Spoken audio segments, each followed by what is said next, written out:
Hello everyone. We're back for part two. I'm here with Lord Tyrant, Hello? and we're just moving into the builds of year two after 3 hours of video already. So we're going to try and speed things up a little bit. I think both of us underestimated how much time is needed to explain what a colonial does, especially when that person yaps as much as Vlad. Yeah, it's a big map to cover. Yeah, it's crazy. Let's take a look at the scoreboard for just where we got to at the end of last game. And at the end of year two, again, we've got colonials up the top, except you will notice that England is right down the bottom here in 23rd, as they went -7 Yeah, in the second they're year of the game. not doing the best. So yeah, all four colonials up the top. Inuits are doing nicely. Guarani had a great year after their stab on Aymara. They're looking very strong.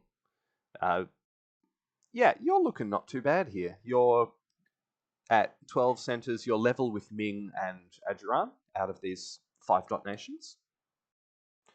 Yeah, just slowly growing and mostly consolidating the Athabasca dots Yeah, in the second year. it's a nice solid start. The +4 by Ming, I suppose, should be mentioned as something that scared a few people. But it's nothing too major.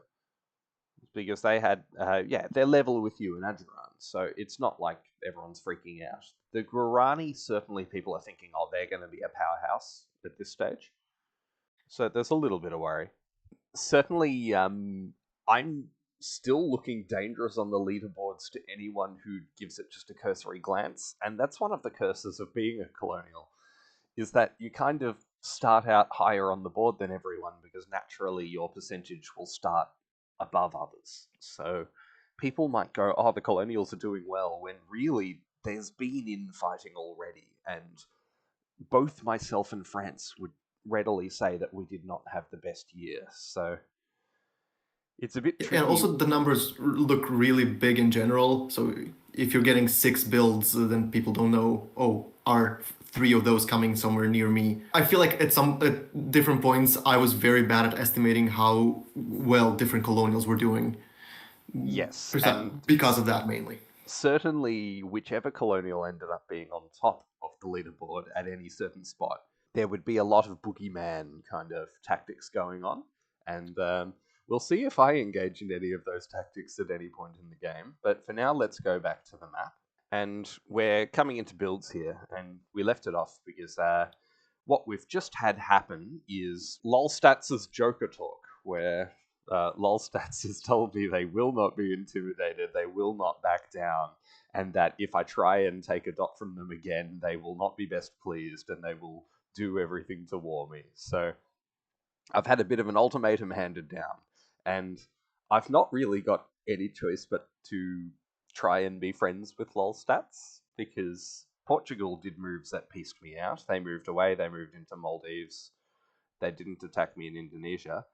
And Spain did keep attacking me. Spain moved into Luzon Strait. They supported me back into Formosa. Bit of a rough time here, and certainly out of Spain and Portugal, I need to choose Portugal as the one to be friends with.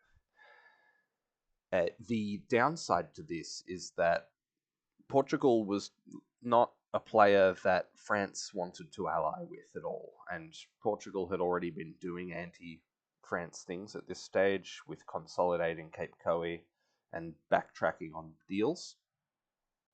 So Arctic did not want to be friends with Portugal and kept kind of all the conversations at this stage were about how Lolstats was the devil and the Netherlands France was the only thing saving this game from the Spain Portugal.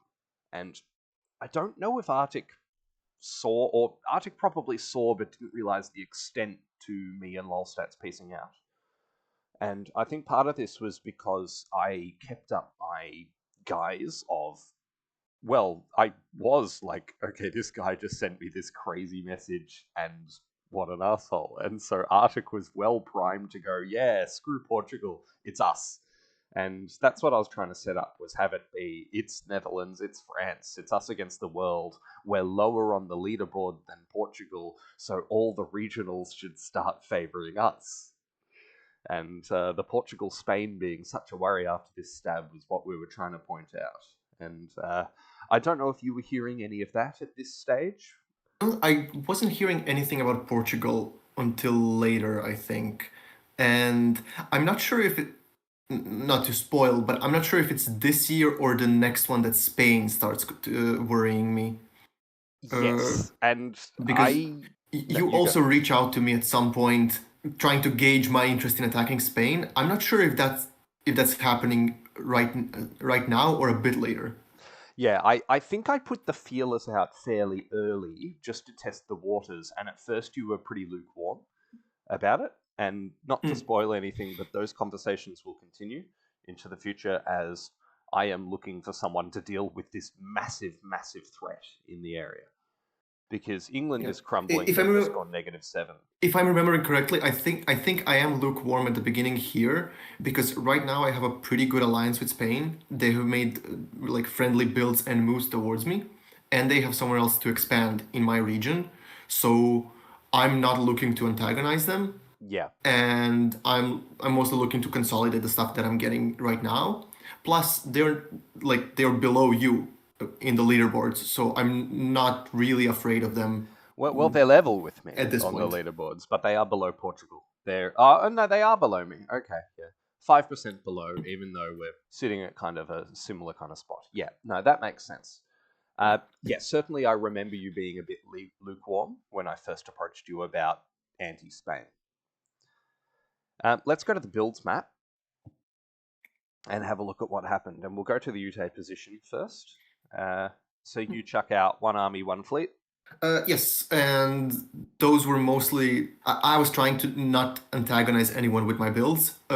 Build Army Arapaho had to happen because I had to get control over GPL, and I think Spain didn't like the idea of me building in Paiute or how do you pronounce this? Is it just Jesuit Or Gosiute. Gosiute Yeah, yeah.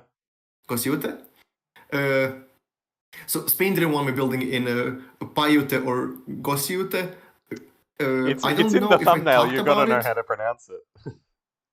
Yeah, I haven't said them out loud until now. Yeah.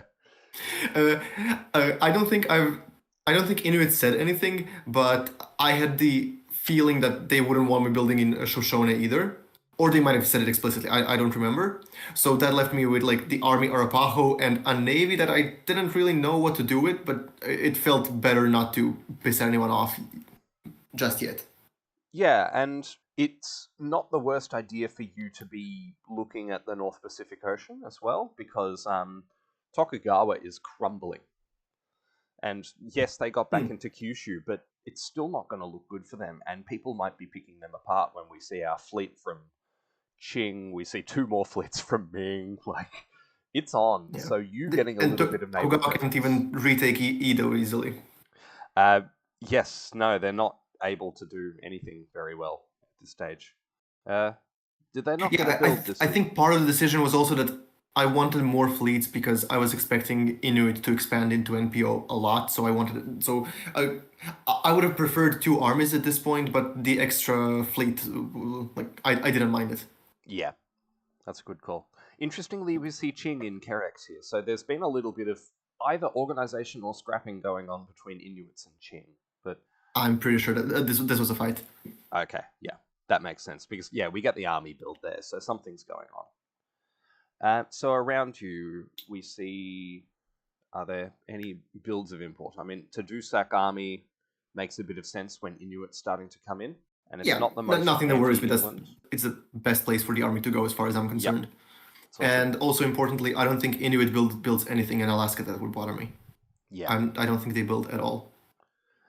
The most important theme of this builds phase we can see the start of here, as everyone wants to know where England is disbanding, because England will do things to try and favour one person or the other. And in here, we see England disband around Jamestown and in the Caribbean. So, two disbands here, but they keep on the units that could screw over me or Spain. Interestingly, they disband St. Lucia, which, if they are trying to screw over me and France, they wouldn't need to do. So I was not unhappy to see this disband here. I don't love that Spain is able This to... was fine by me as well. Yes. Because it gives some pushback to Spain, so Spain doesn't just steamroll the Caribbean. Yeah, which was a real And worry. it bottles down the France, so... Yeah, France is kind of stuck fighting England here. So we put these builds out here where we have them. One thing that matters here is what I was talking to lolstats about builds here, because like we even at the start of this phase was when the Joker message happened, and it was by the end of it that we'd kind of reached an uneasy, like, okay, maybe we can get on after all. And I chucked in an apology. I was like, I'm really sorry that I was so aggressive with what I was saying. You know how it is. I thought that Rabbit Jam was going to be ride or die with me and we were going to control the game. And then, someone subs out, deals are neglected. You know how it is. And Lolstats was like, yeah, that's happened to me enough times. I understand it. So the level of posturing and rhetoric between the two of us kind of took a back seat, which I think needed to happen because Spain's going to be anti-me. I've tried to piece them and they didn't take it, so I need to be prepared for Spain to death war me for the whole game. And so... In which case you definitely don't want Portugal to be on their side. Exactly. And so I also looked at this, and one of the things that I had heard about but couldn't really believe was that when you're a colonial, it doesn't matter how many builds you get, it always feels like not enough. And I had 6 builds here because I disbanded the fleet over in Formosa. But it still felt like not enough, and there was still a really hard decision as to where I didn't build, and I realized pretty early on that I wasn't going to be able to build full in South America. And so I tried to make a deal with Lolstats where I said, hey, if I don't build in Maritstad, please don't build in Salvador. And Lolstats said, yeah, that's fine. I don't need to do that. And that turned into no Salvador, no Rio de Janeiro. So I'm very happy to see this from Portugal over in South America. And I chucked down my army in Sao Sebastião further away from Salvador to be like, well, I'm defending myself in the middle here. I'm preparing to take Colina and Cayenne as part of this swap, because clearly France is going to start taking my dots soon up there, so I need armies in the area. So I decided to build in Sao Sebastião, and that came at the expense of, and I'll go over to Indonesia here, I didn't build in Makassar or Java, and I've seen Evolution's Void, and I know that they were very, very happy to see that I only built one fleet in Indonesia. And it really... we didn't know, and there was a lot of discussion with me and my specs about where to not build. That's after they already attacked you. Yes, Ayutthaya has already attacked. Yes, that's correct. This build was more about Portugal than anything else, in terms of trying not to piss them off, but also not to give them too much space. And I think we were worried that if I didn't build this army, my South America could fall apart. And the thinking was my Indonesia was already pretty bad, and that it's not as worth investing in when we don't know what's happening around. So I didn't build here, and I don't know whether it was the right call, but I mean, that was basically the trade-off, was whether I built in Makassar or Java, I suppose, but Java's not as good as Makassar, I don't think, when it comes to defending all this area. Because Spain's pumping out fleets. A bit less threatening to Portugal, at least. Yes, and the idea was, well, Portugal can't immediately march on me very effectively with these 3 fleets at this point. I mean, maybe they could, but I don't think they get on that well. Not really, especially because Mapuche can only expand into them, so... Yep, exactly. And Dan had been trying to sell me on warring Portugal at a couple of different stages. I think less so after Lolstats came in, but certainly it was in discussions. So I built one fleet in Indonesia after Ayutthaya had done the gunboat war order on me, and I don't know if that was the right call. Let's go back to Europe for a second. I pump out one fleet, which I definitely need more fleets in this fight against England. This gives us just more control over all this stuff. Sweden pops out their first fleet from their pre-core Trondheim, which is to go for Edinburgh. And we're already discussing with Russia and Sweden. Russia, you should go for Ireland. Sweden, you should go for Edinburgh. Netherlands is going to go for Oxford. France is going to go for Plymouth. And London will go to some mystery person. And we'll see who ends up winning that negotiation. But yes, the idea is we're all just going to collapse on the Isles and get it done as quickly as possible. So this army, I think, was just for safety. I would have much preferred to see it build in Abo and be right over here next to Russia. But I think the idea was they wanted to start convoying some armies over into Poland. But obviously that army could start marching down towards me, so who knows?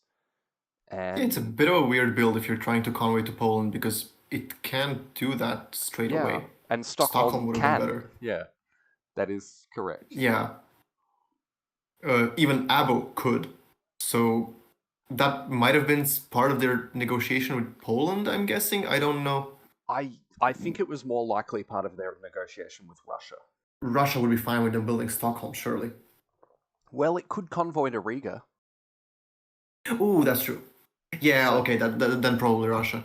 Yeah, because Russia's obviously got to worry about these 2 Swedish units next to Riga. So, yeah. Yeah. It's a bit interesting. I feel like if I'm Russia in that position, I feel like Riga is kind of hard to keep anyways. Sweden has so many fleets in the Baltic that, like, at some point... yeah, you should trade Riga at some point, for support into, Wilno or something. Something like that, yes, because otherwise I'm just expecting a stab there at some point. Or you just stab Sweden. Or that. Yeah, because you're... But if you stab Sweden, I think you're still losing Riga. Yeah, so I think Russia prioritized Qing with their builds, which kind of gave a lot of space to Sweden. So yeah, we get the fleet in Kharkov against the Ottomans. So they've now got 2 fleets in the Black Sea, which well done Safavids for making that happen, because that is unbelievable positioning for Travis.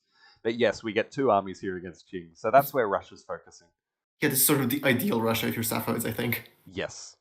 Yeah, I think Travis played Russia very well early on. We get France popping out 1 more army in West Africa. So they're really trying to actually get rid of Poland and still be friends with Portugal. But Portugal has claims of their own on these dots. And, I chucked out this army here in Fernando Po. And so my thinking was, well, I'm about to stab the Ottomans, so Mandara needs to go to House of States to prepare that. And so I want an army that can get over to Mandara to kind of watch that border, help Congo against Abyssinia, all of this. I started hearing from France that Congo was really worried about this build. And, I mean, you can kind of see why, but I don't have a great attack on Congo. Like, if I'm attacking Congo, don't I build a fleet here? Well, I guess I can't take Sao Tome very effectively. Yeah, at least not this year. You don't have a good attack on Congo in general. You could take Baya, but Baya is already being attacked from, or at least I don't know what their relationship is, but there are a lot of armies around Baya. So I don't think you have a good attack on Congo here at all. Abyssinia and Adjuran were stabbing Congo, but Adjuran just flipped and walked on Abyssinia. That stab just happened. So Congo's feeling a bit better about Baya right now because they're pushing back. Yes, so Congo was a little bit worried about this. And I was not planning it to be anti-Congo at all. I was planning on getting up into House of States and stabbing the Ottomans with this build here. And sadly, this was the point where Ottomans had been having a bad time with Spain, who just stabbed them, with Russia and Safavids, who were attacking them. And so Zuntol, who I knew from Orchid and from World of Chaos, was saying to me, Vlad, I really appreciate that you've done what I've asked, and it's unfortunate you ended up in Timbuktu, but you're going to give that back, right? And as this game goes on, I'm happy to look towards throwing towards you when I start going badly, because I think Zuntol already knew they weren't going to have a great time. And in my mind, I was thinking, that's great, but if you want to throw to me, can you start giving me dots right now? Like, I would really appreciate not having to give back Timbuktu. Yes, and they said, well, you're good friends with me, and you're the one who isn't stabbing me right now. So as the game continues and I start doing badly, I might start throwing to you. And, I mean, Ottomans can't throw very effectively to me, so all they can really do is give me Agates. And I was kind of thinking, well, can't I have it now? Because I'd really rather kind of just consolidate this area. And it was clear, no, they weren't going to just give me Agates, but they were saying, oh, well, I'm going to do favorable stuff to you if you don't stab me. And I'm thinking, oh, but I want to stab you.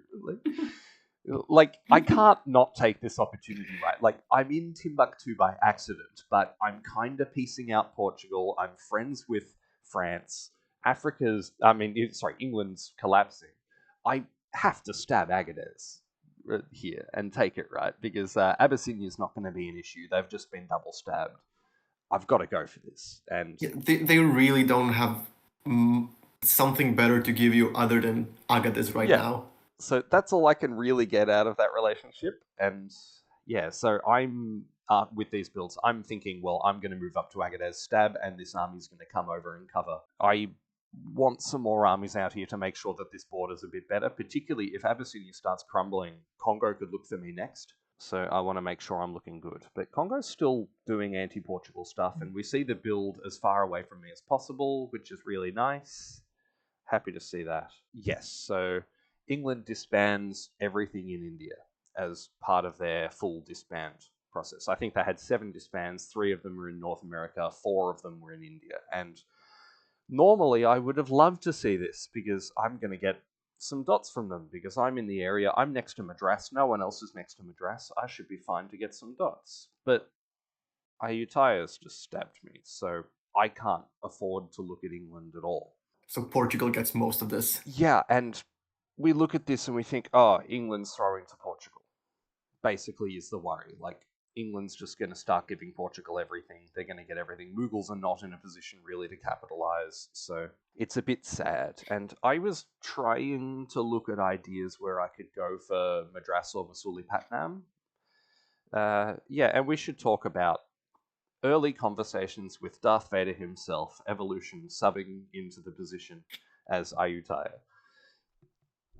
So Kevin had NMR'd at the end of the previous phase, and the orders were put in by Gunboat Committee, as we spoke about last video. And Evolution subs into this position and immediately starts talking to me like, oh my god, wow, the gunboaters really just did you dirty, hey. I think I want to pivot against Spain here. And I'm like, yeah, okay, let's see you do it then. Basically, I mean, I've got no choice to say. I don't know how the army in Sarawak is going to do that, but yeah, well, they were saying they could convoy to Palawan, and it's not great, but they can march to South China Sea because Spain's going to be focusing up here, so it's not impossible. But I mean, they've convoyed into Sarawak. Why would you ever do it as Ayutthaya? Banjarmasin is free, and having an army in Banjarmasin, it can go to every single province on Borneo. So why would Ayutthaya ever stop attacking me here? And one of the funnier things that came out of Evolution's mouth happened at this stage. And I think this was Evolution subbing into the position and basically just trying to see if I was an idiot or not. Because they say to me, I'm happy to piece you out. I want to start moving my fleets up into India so that we can hold Portugal back, because you hate Portugal, right? So can we do a bounce over Aceh with just 1 unit? They've got 2 fleets next to Aceh. Like, what are you talking about? Of course they're just going to put 2 into Aceh. And they said, I don't mind if the bounce is with 1 or 2, but it would be really nice if I could move my fleet around into Andaman Sea. And I say to them, like, sorry, I don't understand what you mean. Aceh is my province. Number 1, why would we be bouncing there? Number 2, why would I ever not put strength 2 on it when you have 2 next to it? And they were like, oh, well, no, I mean, we could just start trusting each other and move against each other. I'm like, I'm not going to just start trusting you for no reason right after you've subbed into the game. And I mean, Evolution and I had a laugh about this later because that was so obnoxious for them to say, "Oh, let's do a bounce over Arche strength 1." And they've said in the void, I saw the message, "Oh, this Vlad guy's not going to be easy to manipulate." Like, no shit. Like, I don't think anyone ever accepts a bounce over Arche with strength 1. So that was it, because they did a lot of press about pivoting against Spain, but it was this conversation and reading map that made me think they're just going to keep attacking me. Why would anyone ever not keep attacking me here? So that said, I didn't build in Indonesia, so maybe something they were doing with their press about Spain was effective. Who knows? Keep Oh, that. the conversation about Archer was before builds. I think it was before builds, yeah. Then I'm definitely building Java here if I can. Yeah. Yeah, I know, but the issue is I'm losing Banjarmasin anyway, so there's only so many places my fleets can be. But you're right, maybe I need to get Palem... No, because Palembang's tied down supporting Bay of Bengal to Aceh. So, I mean, maybe I can get into Java Yeah, but Sea and retreat to Kutai or something. But, you can get into Java C, and Banjarmasin can retreat into Bangka. You lose Banjarmasin, but you can probably retake it next year. yeah. Not building in Java kind of like threatens abandoning the colony in general. Yes, which is very tricky because it really is the Netherlands dot island. And one of my specs, Basil, mentioned to me, she mentioned that no Netherlands has ever won in Imperial Diplomacy without dots in Indonesia. Here in Formosa, I could be really annoyed at Ming, but Spain has just moved into Kurashio current, and I've got one fleet here in Formosa. I would like it to do anti-Spain things. So I basically just went to Liz and said, "Hey, Spain is marching in on you. You could come and just take Formosa from me and waste time getting one of your fleets into the position I'm already in, or you could just induct me into your Royal Navy." And I basically said, "I will be a vassal to you here. I will do whatever you tell me to do if my fleet stays alive, and I will help you hold off Spain." Chinese privateer. Yes, exactly. Do you think this was the right move?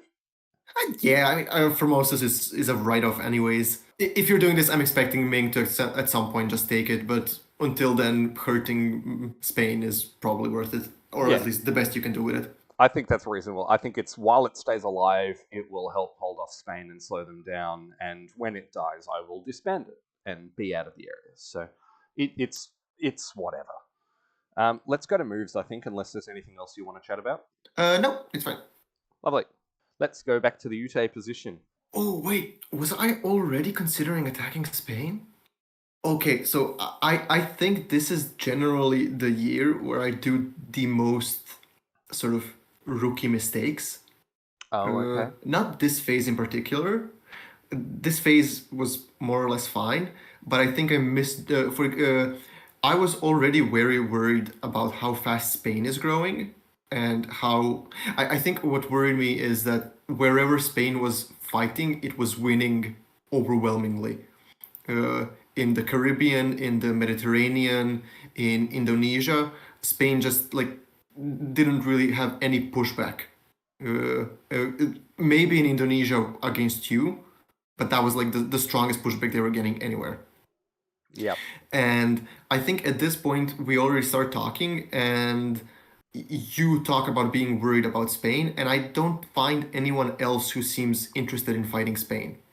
So uh, at this point, I'm already sort of planning ahead to attacking Spain, because I'm worried that if they just keep growing like this and winning all their theaters, then either at some point they're gonna build a bunch in North America and attack me, or they'll just outgrow me and I won't be able to win fast enough. Which, in retrospect, I think was premature. I think I was just spooked by how strong colonials look in the beginning of the game. I don't think Spain was as dangerous at this point. But in this moveset, I'm already planning on attacking Spain, so I'm looking to get builds for that. And the after fighting Ayutthaya, the easiest place to get builds is Inuit. If you scroll to Alaska as well, is also part of the attack. Yep. So I break DMZ in Quichak and Alakshak. I force them out of the Athabasca capital, and in general attack them for 2 dots here. Yes. One thing that is really important that I managed to do this phase is I managed to peace out Athabasca. The year before, I basically told them while we were fighting, like there was nothing I could offer them other than to basically vassalize them, and they were not interested in that. From what I can tell from reading press in retrospect, after I rejected their peace offer or stabbed their peace offer in the first year, they tried vassalizing to Inuit, but Inuit stabbed them in year 2. So now in year 3, they are fine vassalizing to me, which I very much could use. So I agree with them that they will leave Assiniboine, and I will let them into Ojikri. Yep. And I'm also coordinating the attack against the Inuit. Yeah. I think that's a really good plan because you get them I know they're kind of a bit split up from where they are, but Ojikri and Cree at least are next to each other, and they've got some way to kind of consolidate, whereas Assiniboine is always going to fall to you. Yeah, they're just in the way, yeah. Yep. And also, they're sort of useful as a semi-neutral country that can kind of do things I like without me being directly involved, and that's a neat thing to have right between Inuit and France. Yeah. It's a bit risky to leave Siksika open this phase, because Assiniboine could just move there and then get into Shoshone and then move back into Miwok and stuff. They could screw you around if they dislike you. Yeah, it was. I think from our press, I was fairly confident they wouldn't. Okay. And if they were trying to screw me, I just sort of gambled that they wouldn't specifically go there because I wasn't telling them my moves. I basically asked them to move to Winnipeg and maybe to support themselves into Shoshone. I don't remember. Yeah. But I figured if they're honest about working with me, that could be a big deal. So it was worth the risk to go for it. Yep. This was also I felt like this was the best time to attack Inuit if I'm attacking them because they still weren't in good position. They still haven't taken almost any of the Athabasca dots that they were supposed to. One of the dots that they haven't taken yet. But if they're not expecting my stab here, and if they're not expecting Athabasca to work with me, then I need to attack Inuit now instead of next phase. Yeah, and it's really good timing for making an enemy out of Inuits because they've pissed off Athabasca when they had Athabasca willing to vassalize them. They're also at war with France, and you aren't. So you've got all the friends, they've got a lot of enemies. It's a really good time to attack them. Other than that, I'm doing bounces over Sonora, which I arranged with Spain. But in this phase already, I'm sort of eyeing attacking Spain, which I don't know if that was a good idea. What do you do in this position? Do you consider attacking Spain here? I think at least... Keeping in mind the very friendly builds they were doing until now. Yeah, it was friendly builds. I think it all depends on what you read from the press, but I do think that they have a position that is able to be taken advantage of. Because, as you say, they are growing in a lot of areas. And I don't know how much my press was weighing on you at this point, but I certainly was making Spain, Portugal out to just roll over the game. Because it's not just, one big colonial, it's 2 big colonials that no one is fighting. And so I was invoking the boogeyman a lot in this, and I was saying, me and France just got screwed, so you need to help stop the partnership that is going to kill us. Yeah, I'm pretty sure I was thinking the same thing before you reached out to me, or maybe soon after you reached out to me, but you definitely exacerbated it later. I'm just trying to think now whether it was a good decision or not. Yeah, I think being in defensive position, like for instance, being in Arapaho, not in Dakota, for instance, is nice because it means you can pivot against Apache if you want to. Because who knows, maybe Spain moves up into Kiowa right now and then puts their fleet up into Sea of Cortez and, Spain could move on you. Oh yeah, that was definitely why I'm backfilling Arapaho. Yep. And I noticed that you're not colouring in GPL2 here. Was that part of any negotiations with Athabasca? No, I don't know why I'm not. Oh no, no, I actually do. I didn't want the unit to be visually closer to Spain. That's very funny. Oh, I'm in the northernmost spot of Great Plains. Exactly. That is really fucking funny. Oh my god, the psychology there is beautiful. It looks less scary, I think. Yep, that's a really good point. I like that a lot, actually. That's a really good answer. And you see, silly things like this do matter in this game, like coloring in someone's tile, or coring a province, or whatever like that. Things that don't really matter do make people do funny things in this game. Yeah, and even I mean, cornering a province is at least like important strategically, but Yeah, even those little things, I feel like they can make a difference, even if it's a small one. Like earlier, you mentioned that Spain was behind you in the leaderboard, or like I mentioned it, and you said no, we're tied. But when I look at the leaderboard, yeah. what's a tiebreaker if two countries are equal? Is I it think it's alphabetical. alphabetically? Yeah, that's why. Right. I think usually Abyssinia is on top at the start of every game, and everyone says, "And they never will be again."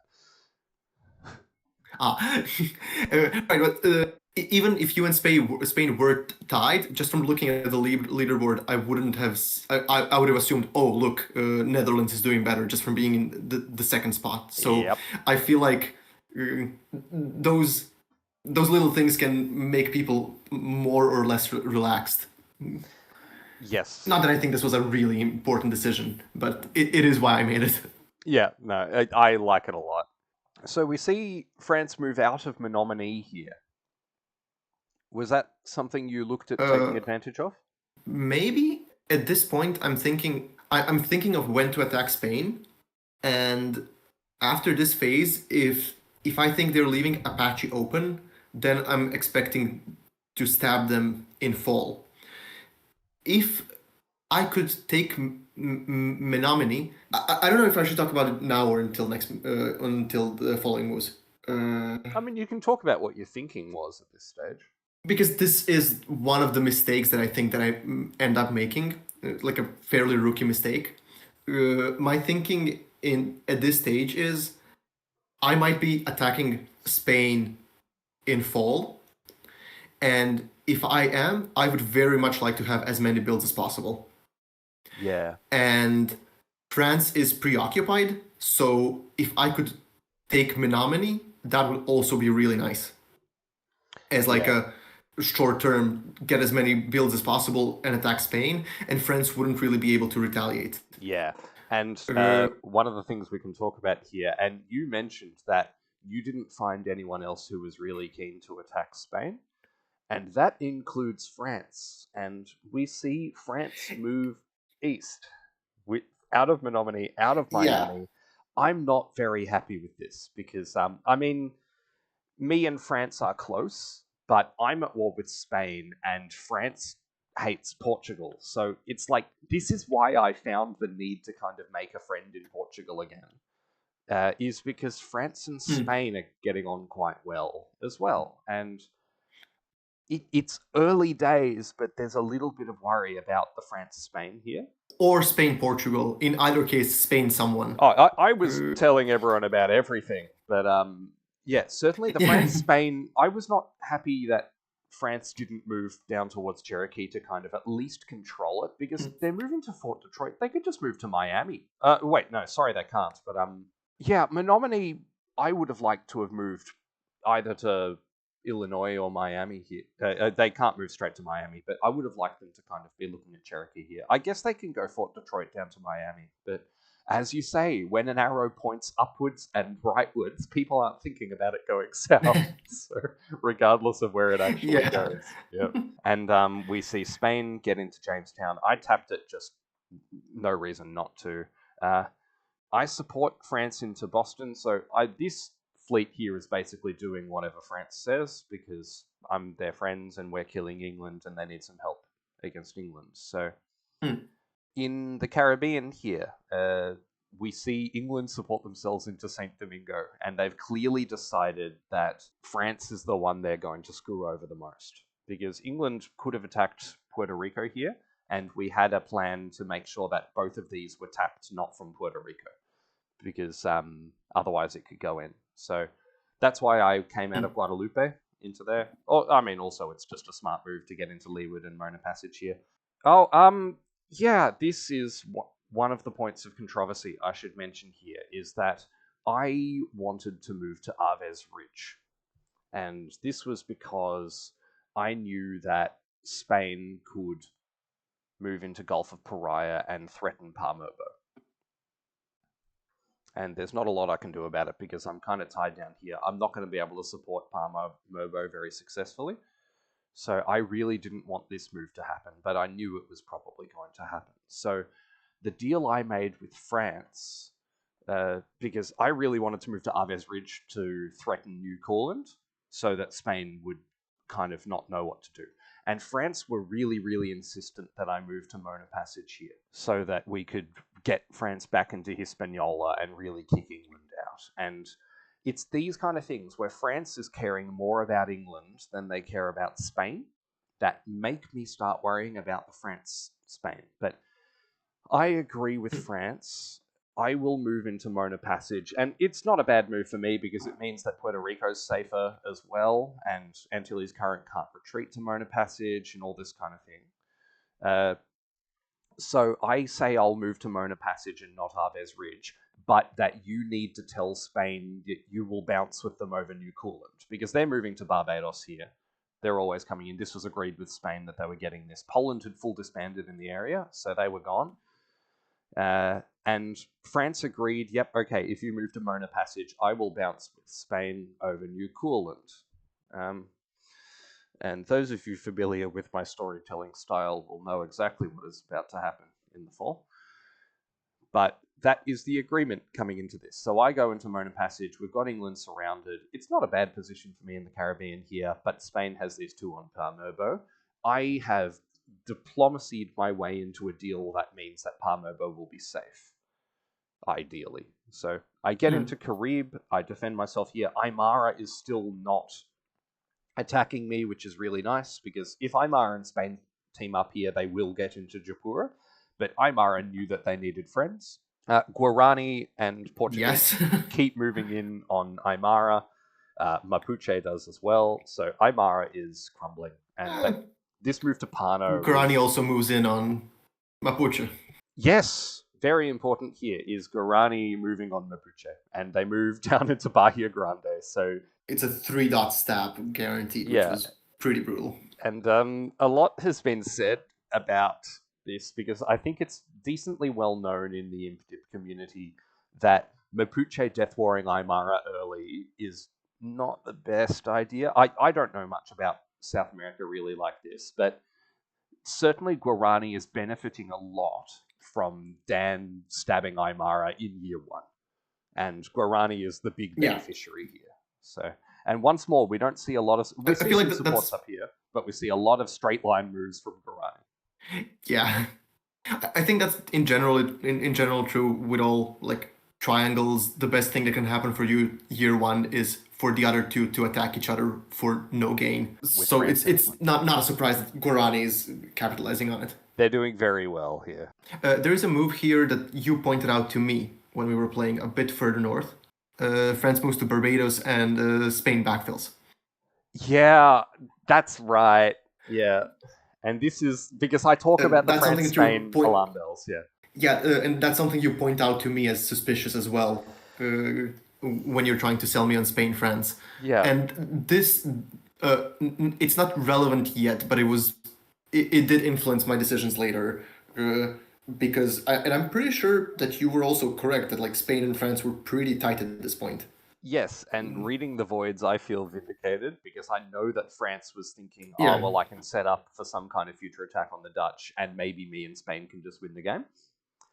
And yeah, so the alarm bells are going off here. This move, and I'll explain why this matters, is that it felt very convenient that I guess anyone reading the area knew that France was going to Barbados, and maybe I should have looked at defending Guiana Current, because maybe I should have seen this coming, but it did feel to me very convenient that Spain was able to walk in and France moved out in the same phase. So I didn't love this because Guiana Current And obviously puts Spain next to both Guadeloupe and Antigua, right as I've tried to move out of them. and also, I mean, St. Marcos Bay doesn't backfill Guiana Current, so Yeah.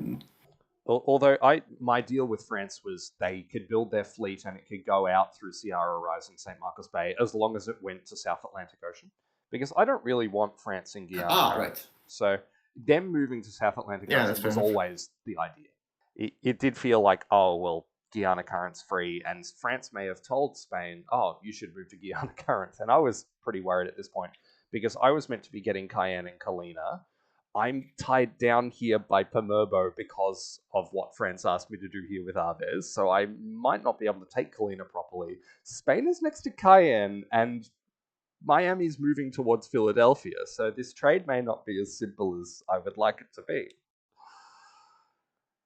We see Guarani move into Todos os Santos Bay as well, so Guarani also maneuvering against... It's a bit out of position. Well, and they can probably argue to Portugal that it's anti-me, and they can argue to me that it's anti-Portugal. So they kind of get the best of both worlds here, but I certainly made sure I was in Moritstad, and the way I sold this to Lolstats was, well, there's so many people in the South Atlantic Ocean, I need to control Moritstad.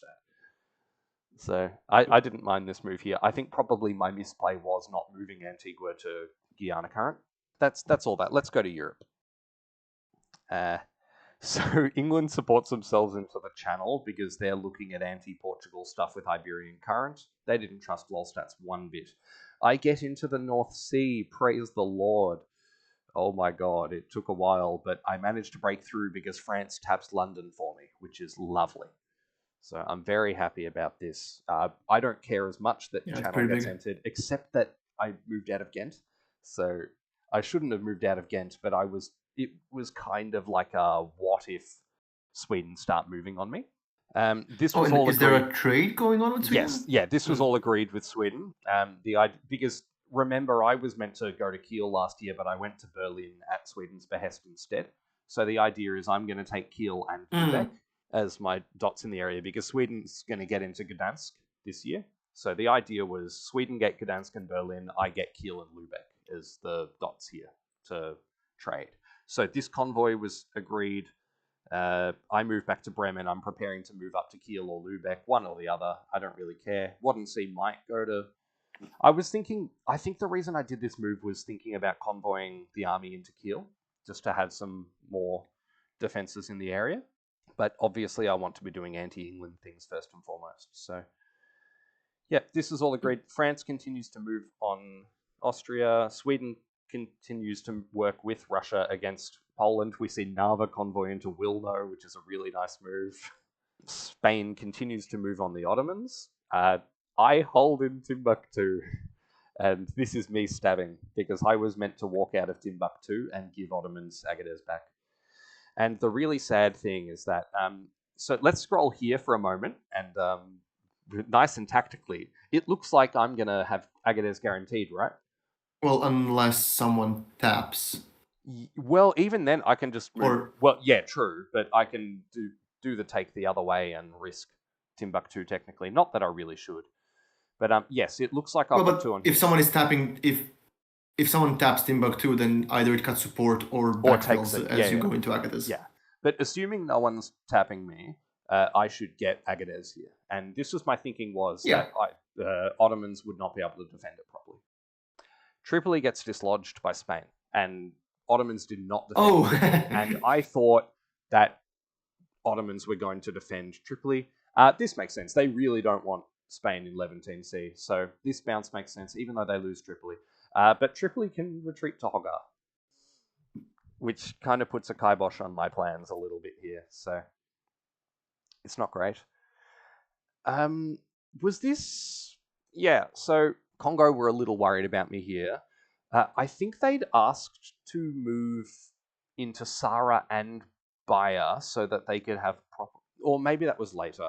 I think this was later, where they asked to move to Sara. But they did this move set here where they tap Lagone, Adjaran move forwards. There's... Yeah, Abyssinia get one of their dots back. Are they stabbing Adjaran? No. I think this is all part of Oh, no, they're popping Abyssinia. Lagone, right? Sorry, Yeah. I'm mixing up colors. Yeah, they're popping the army here, which is really good. So Abyssinia get back into Azande, but they're not going to last very long. Debre, Birhan, and Michele get traded, but Adjuran gets more armies into the area. So, and Adjuran seem to be moving towards Aden, but Ottomans tried to stop them. So Ottomans, I think, are working with Abyssinia here, is the idea, but they're not. They don't have much to do with each other. Ottomans have bigger fish to fry. It's probably the only nice front that Ottomans have, so... Yeah, and Congo are continuing to move against Portugal, which I like. So both Adjuran and Portugal are... Adjuran and Congo are anti-Portugal here. We see them move out to Seychelles Sea, all that kind of thing. So I don't mind seeing this from Congo. They are still a little worried about me, but I did move to Nuri, just as I'm moving away. So I think Congo start to trust me a little bit more after they see me move to House of States. We should note this one here. England moved to Ouagadougou, and I could have moved to Ouagadougou, and I moved to Adja, and I'm not sure what the hell I was thinking here, because now England gets into Notse, and they can move to Great Adja, which is really bad for me. So this was just a bad move set by me, because I assumed that England were going to sit there and support Hold again, and I thought, well, if I move up to Adja, I can maybe cover Busa so that Ottomans can't retreat there, or that England, if they go and try and support Ottomans, won't be able to support them. But now England can tap Great Adra. France walk into Jenne, which for France... England walk into Jenne, which is devastating for France. So it's a tough position for France here. They don't even make process here. Portugal tap Tugalore. They don't get in, but clearly Portugal and France don't like each other here. And it's a fucking mess. Defending Poland here as well. Yep, and Portugal get into Canary Basin, so they're getting more into the area. It's not looking good for France in West Africa, particularly with Jenne being taken. So it's a fucking mess, basically, is what it is. I think that's Africa. Yeah, so I decided not to go for Madras, and I genuinely considered, I have told Evolution in no uncertain terms that I am putting a strength of 2 on Aceh. And I thought, well, there's a chance that they try and support into Riau Sea or, do something different against me to make sure they get positioned because they know I'm going to move to Aceh. Or maybe they move into the Bay of Bengal and come around. Who knows? So I genuinely considered moving Bay of Bengal to Madras here, which I knew that Portugal was going to be in position to take Madras, and that Lolstats would say, well, Madras is mine. But my plan here was that I'd move to Madras, and then I'd say to Portugal, you're fighting the Mughals here, you should support me into Masulipatam, and take Madras behind. So I was looking at trying to get a dot here, and moving Indian Ocean to Cocos Basin to help defend Aceh. But I thought, I need to make sure I'm safe against Ayutthaya. They're going to keep attacking me. They're lying pieces of shit. And I say that lovingly. I do not have any hard feelings. But yes, I move into Cocos Basin here to defend here. I correctly move back to Aceh with support because, of course, Ayutthaya is going to attack it. Yeah. But this is... Is that a stab by Portugal? Was Flores agreed? On who? Oh, no, that's your unit. No, never mind. That's my unit, yeah. So, I thought it was... Yeah. This is not good for me because they get into Riau Sea and I didn't have anything to block it. So it's smart for them because they either get into Aceh or they get into Riau Sea. So it's very smart from them. And yeah, here's where you say maybe a build in Java's nice because I can come around and properly cover my ass. I managed to keep Spain out of Celebes Sea, which is nice with my support here, but Cotabato is going to fall. So Banjarmasin goes. There's not much I can really do here. I can come here and get into position to defend Cotabato, I think is what I do with my retreat here. So this move to Flores Sea, and because I was in here, and I think Portugal were expecting me to move against Spain and move up into Halmahera Sea and put some pressure on Zamboanga. Maybe that's a decent move, but I was still worried about Portugal here, and I thought if Portugal move into Flores Sea, I'm boned. So I should just move into Flores Sea here. And the other side of it is that if Portugal continue to be friendly with me, Flores Sea can go to Java Sea and defend against Ayutthaya. So I was thinking I can maneuver that over there and then get out a build at some point and kind of make up for not building Java by rotating my fleet over. So that's behind the Flores Sea move. I know Lolstats immediately said to me, "Oh, I assume that Mapuche told you that I was going to Flores Sea," because I think Portugal must have been lying to Mapuche and saying I'm going to march on Netherlands. Because as we see, Portugal and Mapuche start fighting. But anyway, yes, I'm very glad to see this. I'm really happy to see that Mapuche and Portugal are fighting, because it means that Portugal can't afford to make an enemy out of me in Indonesia. So, and I say to them, no, Flores Sea's rotating over to Java Sea. We're all going to be friends. We're all going to be fine. And somehow, Lolstats has become the colonial that I am the most sure in. I mean, who saw that coming? This is one phase after the Joker message, and Lolstats is suddenly my best colonial ally. Like, who would have thought it? Let's go up here. I'm doing whatever Ming tell me. They move into Qiantang to... I'm thinking, okay, they're probably just going to take me in Formosa, but I have no real reason to do anything they don't want, because if I was going to do anything else, it would be moving to Fockian Strait and trying to attack Portugal. But as I've said, Portugal were the colonial I was the surest in at this stage, somehow. So I bounce in Okinawa Trough with Spain, which is really nice. So, and I think Ming, with this move here, is starting to see the value of me working for them. And I can't ever really do it. Yeah, it's an extra navy. Yeah, it's an extra fleet in the navy. They know that I have reason to be fighting Spain. So I'm never going to do anything against them in this area. I'm just going to do what they want. And I think it was after this that I think their voids stopped by this point. But I know they said to me at the time, like, yeah, I probably was going to just take Formosa, but then I saw this and thought, actually, I need Vlad to do stuff for me because Spain is a real problem. So because Spain is supporting Inuits against Tokugawa, Ming wants all these dots. Yeah, and we see Ming kind of pivoting against Mughals. No, Spain is supporting Tokugawa against Inuits. Yeah, oh, yeah, you're right. Yeah, Spain is working with Tokugawa here, and I think that makes Ming really scared. Because Tokugawa is where Ming's dots come from. And Ming could have moved to East China Sea and put pressure on Kyushu, but they moved to Qiantang down towards Formosa. So possibly a misplay by Ming. I think if you check out the other side of NPO, I might have been working with Spain against Inuits as well. I'm not sure. Well, no. Yeah, you're I not thought maybe we bounced NPO over Hawaii here. or something. Okay. Yeah, fair enough. No, but I thought we might have bounced over Hawaii. Oh, well, yeah, because Inuits have just entered NPO, so now Hawaii and Galapagos are at threat. Yeah, or maybe I'm mixing up from previous phase. It's fine. I think this is probably about it for spring. We see Ming and Qing are still getting on. Yeah, there's some kind of organization by Qing and Inuits going on here.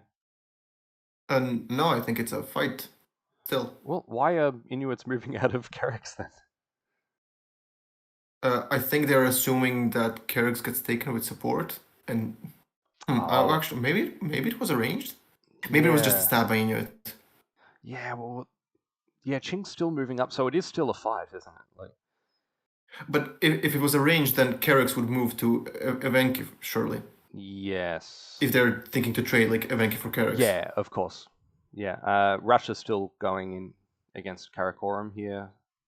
Russia's moving in this way, so yeah, it's looking a bit nasty in this area.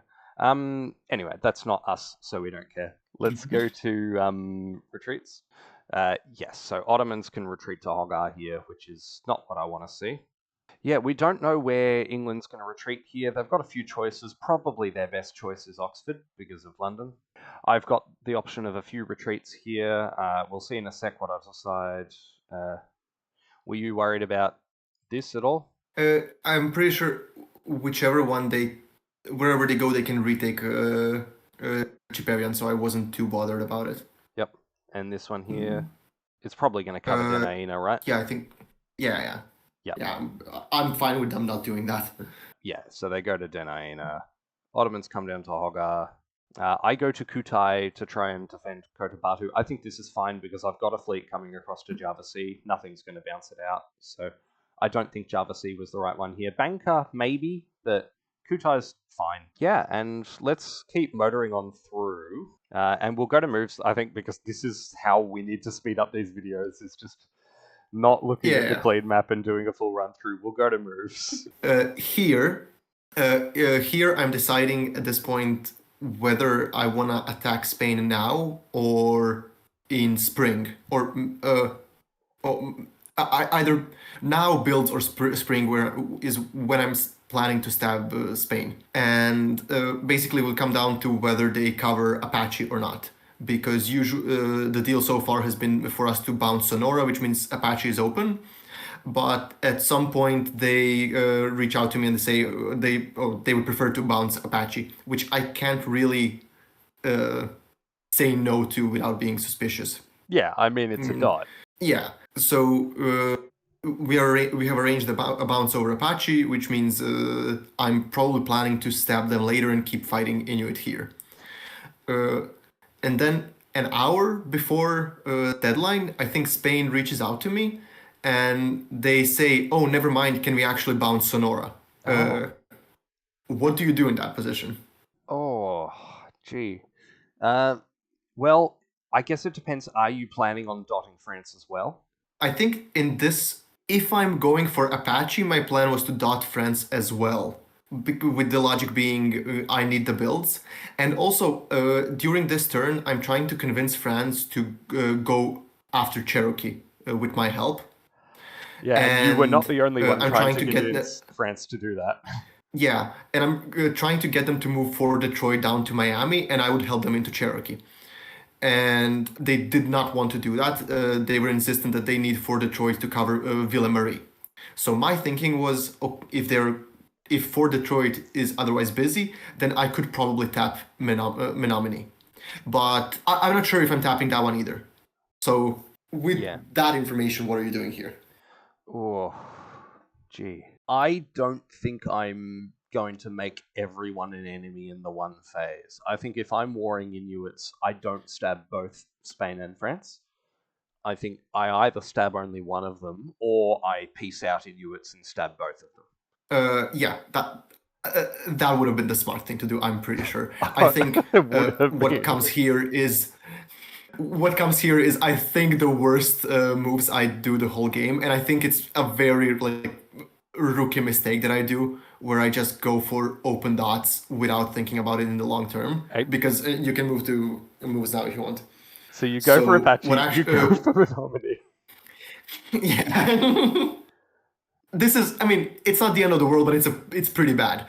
As you said, in the same year, I stabbed all 3 of my neighbors. I don't think that's usually advisable, especially when 2 of those stabs don't go through.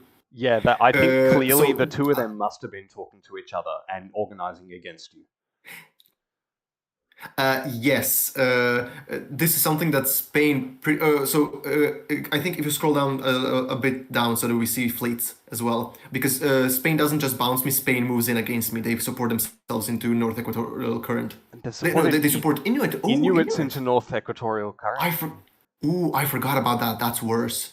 Yeah, that's a lot worse. Yeah, because that's all 3 of them against you at once.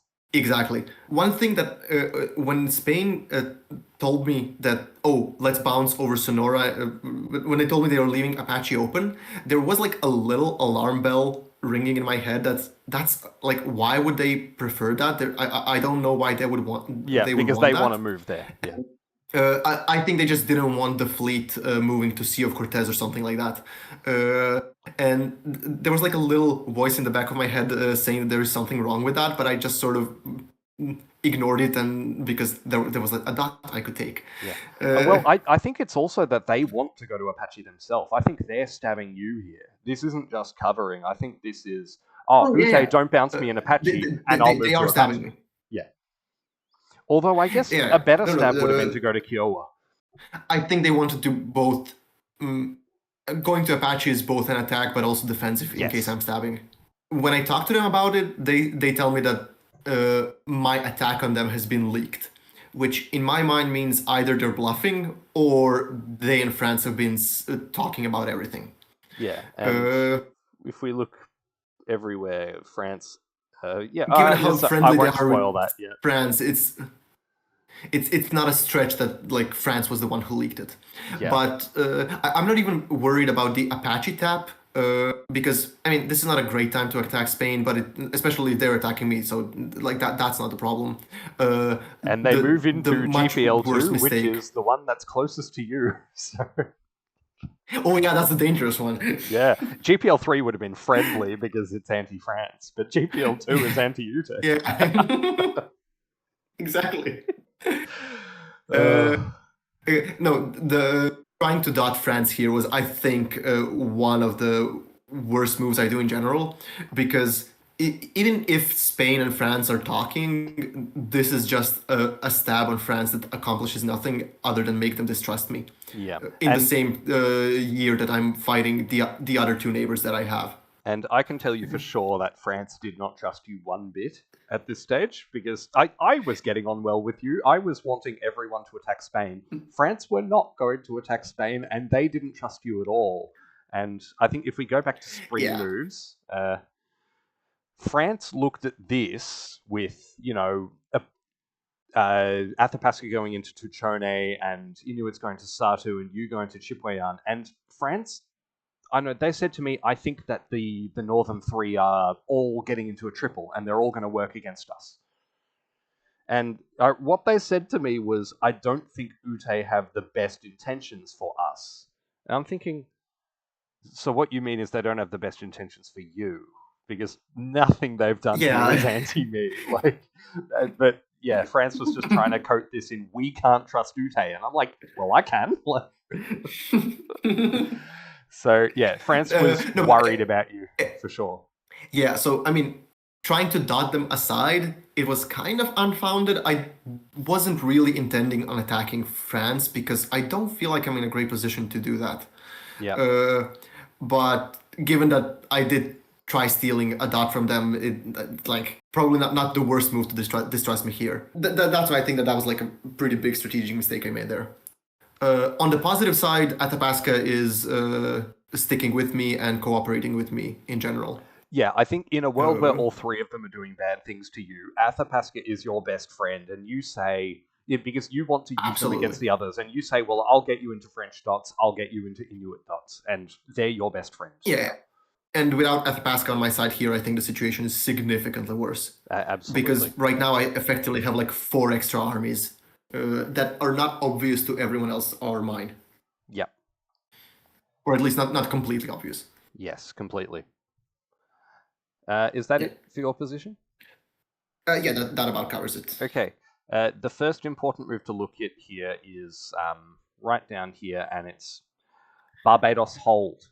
Because as you will remember, France made a deal with me whereby if I move to Mona Passage, not Harvez Ridge, they will bounce with Spain over New Cooland, meaning that Pariah cannot support Orinoco into Pamerbo. Yeah.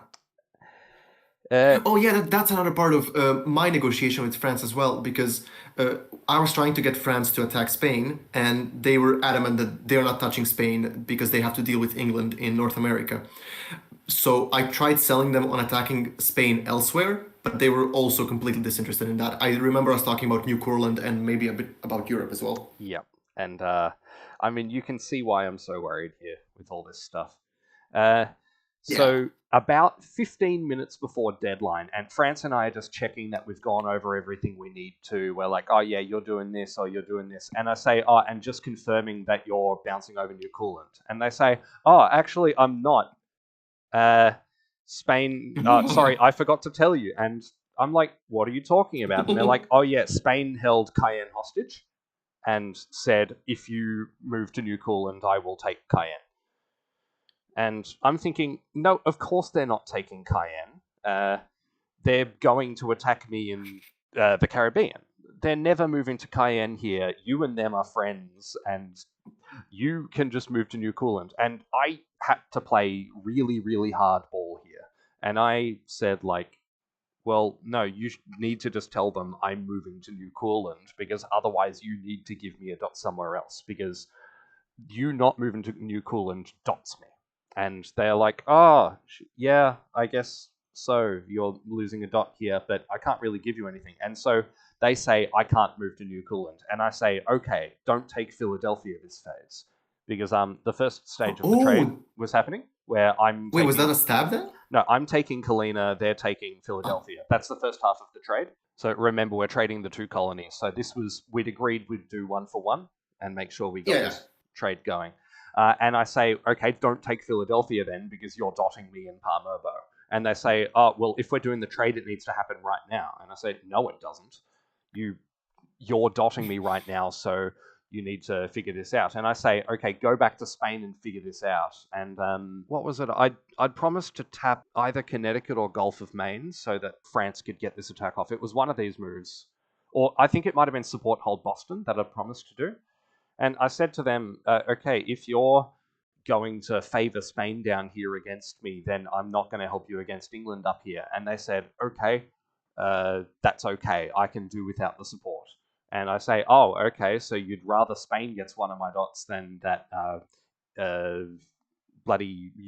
we take a dot off England here. And I'm pointing out to them how much this looks like an FS. And I'm like, you see how bad this looks, right? And they're trying to say to me, like, this should not be what causes war between us. This should not be an international incident. And I'm like, you are favouring Spain with all of your moves in North America. You're favouring Spain with your moves in the Caribbean now. And now you're actively getting them to dot me because you broke a deal you made with me that was designed to help you. So I'm like, this is really, really not good, France, and you need to make up for it somehow. And so I lose Palmerbo. On the bright side, I get Kalina. I bounce Spain out of Carib. I hold on to Japura. I actually get Ipurina here, which is really nice. And I remember this happened, and there was a big debate between me and Guarani as to who would get Ipurina, because Guarani were like, oh, well, I need to get Ipurina here. And we're like, Guarani, you're getting so many dots. Like, you're stabbing everyone everywhere, and this is really, really far north. You don't need to be getting this dot. And because I'd asked Guarani for support into Ipurina, and I was saying, yeah, well, you're killing Aymara right now, so it's in your interest to help me against Aymara. This is me stabbing Aymara, by the way. We were friends up until this point. And Guarani had been consistently saying to me, like, no, if you help me into Ipurina, that's good for you, because Aymara's been fighting you forever. And no, Aymara had pieced out with me like 3 phases ago, and I said, you know full well that they're not fighting me, that you just want what's best for you here. And it felt like every conversation I had with Guarani early game was, hey, Netherlands, help me. And what do I get in return? I'm helping Guarani against the people that are near me. So it's not giving me much. And they asked for Ipurina here. And if you look at the geography, it's really, really greedy for Guarani to be asking for Ipurina. And so I went to Lolstats. They can't really hold it even. Yes. I went to Lolstats and said, like, we don't want Guarani getting massive because you've just dotted Kaipira. We don't want Guarani being huge. So I asked Portugal to support me into Ipurina, and Portugal go to Guarani and say, I'm supporting the Netherlands into Ipurina. And this happened, and I remember in a lot of the fallout from this phase when I was talking with France, France said, how the hell did you get Portugal to support you into Ipurina? Because remember, France distrusts Lolstats, will never do any deal with Lolstats, and is kind of trying to do the whole, you, me, France, Netherlands, it's us against the world, we need to kill Portugal. And I'm like, well, no. And they said, how the hell did you get Lolstats to help you? And I said, diplomacy, like the name of the game. And I think there are a couple of times in this game where people ask me how I got something to happen, and the answer was just, I talked to them. And I asked Portugal to help me in, they helped me in. Because Portugal's a bit worried about Guarani. They cover Salvador, they bounce with Guarani and Guambara Bay. But Guarani are growing like crazy. They get into Chupaya, they get into Quelacolu, they get into Tushen, they get into Tehuelche, they get into Islas Malvinas. This was a huge year for Guarani. So they didn't even with need the Portugal Ipurina stat, as they're well. still growing 3. Yes, I think +4 even. Because they get 5 dots and they lose just 1. Oh, they're retaking Chupaya. Yeah, you're correct. Okay, so it's a +3 year for them, which is big for a 4-dot starting nation. So Guarani are certainly doing very well in this game, and I think we were very correct to not give Guarani Ipurina. That would have been I mean, they would have been unstoppable with a huge position like Yeah. that, because they'd be in Chiquitano to defend it as well, and yeah. So I was very glad that I was able to secure Ipurina here. It gives me a much nicer line against Spain, because Spain are in all these areas. They're never piecing me out. They're death warring me. Well, anyway, I think this was the most important area on the map for this phase, so it's good that we spent a lot of time on it, but we should keep moving. Let's go to Europe. Sweden get into Edinburgh, because Russia obviously can't get into Ireland, because England are always going to cover it. I tried to take London here, and England did a moveset that countered it properly, which kind of sucked. But France get back out into the Channel. I cover Ghent, so England can't retreat there. Oh my god, I do need to talk about one of the retreats here. I forgot about this. Was English Channel's retreat here, and in this phase, France came to me and they said, "Hey, I think I'm only going +2 this year. Would you take kindly if I retreated to Ghent?" Like, Okay, fuck off. Before the little stab in South America, that's maybe reasonable, but No, but not when not they're that moving reasonable. east, when they're asking me to help them. And they said, "I'm only going +2, can I retreat to Ghent?" And I said, "I'm going negative. I'm not giving you Ghent." And they're like, okay. I think this was just a case of Arctic asking the question just in case I was an idiot, or feeling particularly good to them or whatever. So, no, I'm not giving them Ghent. It's one of those things where it doesn't really hurt asking, and except it 1 in does. 10 times they'll say yes. So because in my void, I forwarded Does that it? message to my void, and I said, "Are you kidding me? This is a goddamn FS." Like, it's one of the messages that crystallizes that France right. favors Spain. And I'm like, this is an FS. This is what's happening on the board. France-Spain is on the board. And so I get back into Ghent. France get back out into the Channel, which is really nice. So we're looking at making progress here. And this is the important thing, is that, yes, I'm really scared of France, but we are working together, particularly in England here. So it's in my interests to keep France on side, even if I'm worried they're working with Spain. So I get into Lubeck and Kiel, which is really nice. So I get my dots. I give Sweden Berlin, as was all agreed. So I know a few people thought we were fighting here. And I know Austria said to us, like, "It's really annoying that you two are fighting." And we just both said in unison, "We're not." Like, this is all agreed. This was all the swaps. I would get Kiel and Lubeck. They would get Berlin and Gdansk. And you can see they do get convoy into Gdansk. So they get 2 armies into Europe now, which is really nice for them. They take Wilno. Poland is crumbling. Austria get into... We can see Warsaw supporting, I think... Oh, that's right. Yeah. I think Sweden was telling Poland that they would move to Krakow to spite Austria, and Poland were going, "Oh, yeah, well, I'll support them." You can see they're not even trying to defend Gdansk properly. And Poland's checking out at this point, so... Yeah. Yep. Sweden make a lot of progress. Austria gets 1 dot, but they don't make enough here. And France get into Nuremberg. Austria keep Freiburg, but yeah, France get into Nuremberg. It's not looking good for Austria here. And as we can see, France and Spain working together against Austria and helping against the Ottomans. So this is what the whole board at this point is talking about, the France-Spain. And I don't think it was just me talking out of my ass. I think there is really, really strong evidence that France and Spain were working together here. I think either this phase or next one, I talked to Portugal about it as well, and they were agreeing, yeah, it's France, Spain. Yep, and I think this is why... Is in Portugal's interest anyways, but... Yeah, I think this is why LolStats pieced out with me, was, there's a France-Spain, and I'm scared. And not only this, but also Spain's moving down into Hogar to try and go against me. I get into Agadez, which is nice. I cover Great Ardra with my fleet, which sucks because I wanted to get my fleet into Gold Coast to properly attack Cormanton. But yeah, I think this is all right for me. I take Agadez. Ottomans get into Timbuktu because they attacked it like this. It was always going to be 1-for-1, whichever way we went.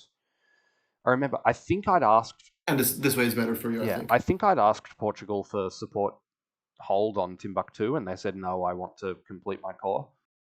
And it's fair enough. So England take Jenne. Poor France. They'd put their 3rd army in France, in West Africa, and now they're losing their dots. So And Portugal free up But hey, Niani. England managed to gain a dot. That's Yeah, something. well done, England. Yeah.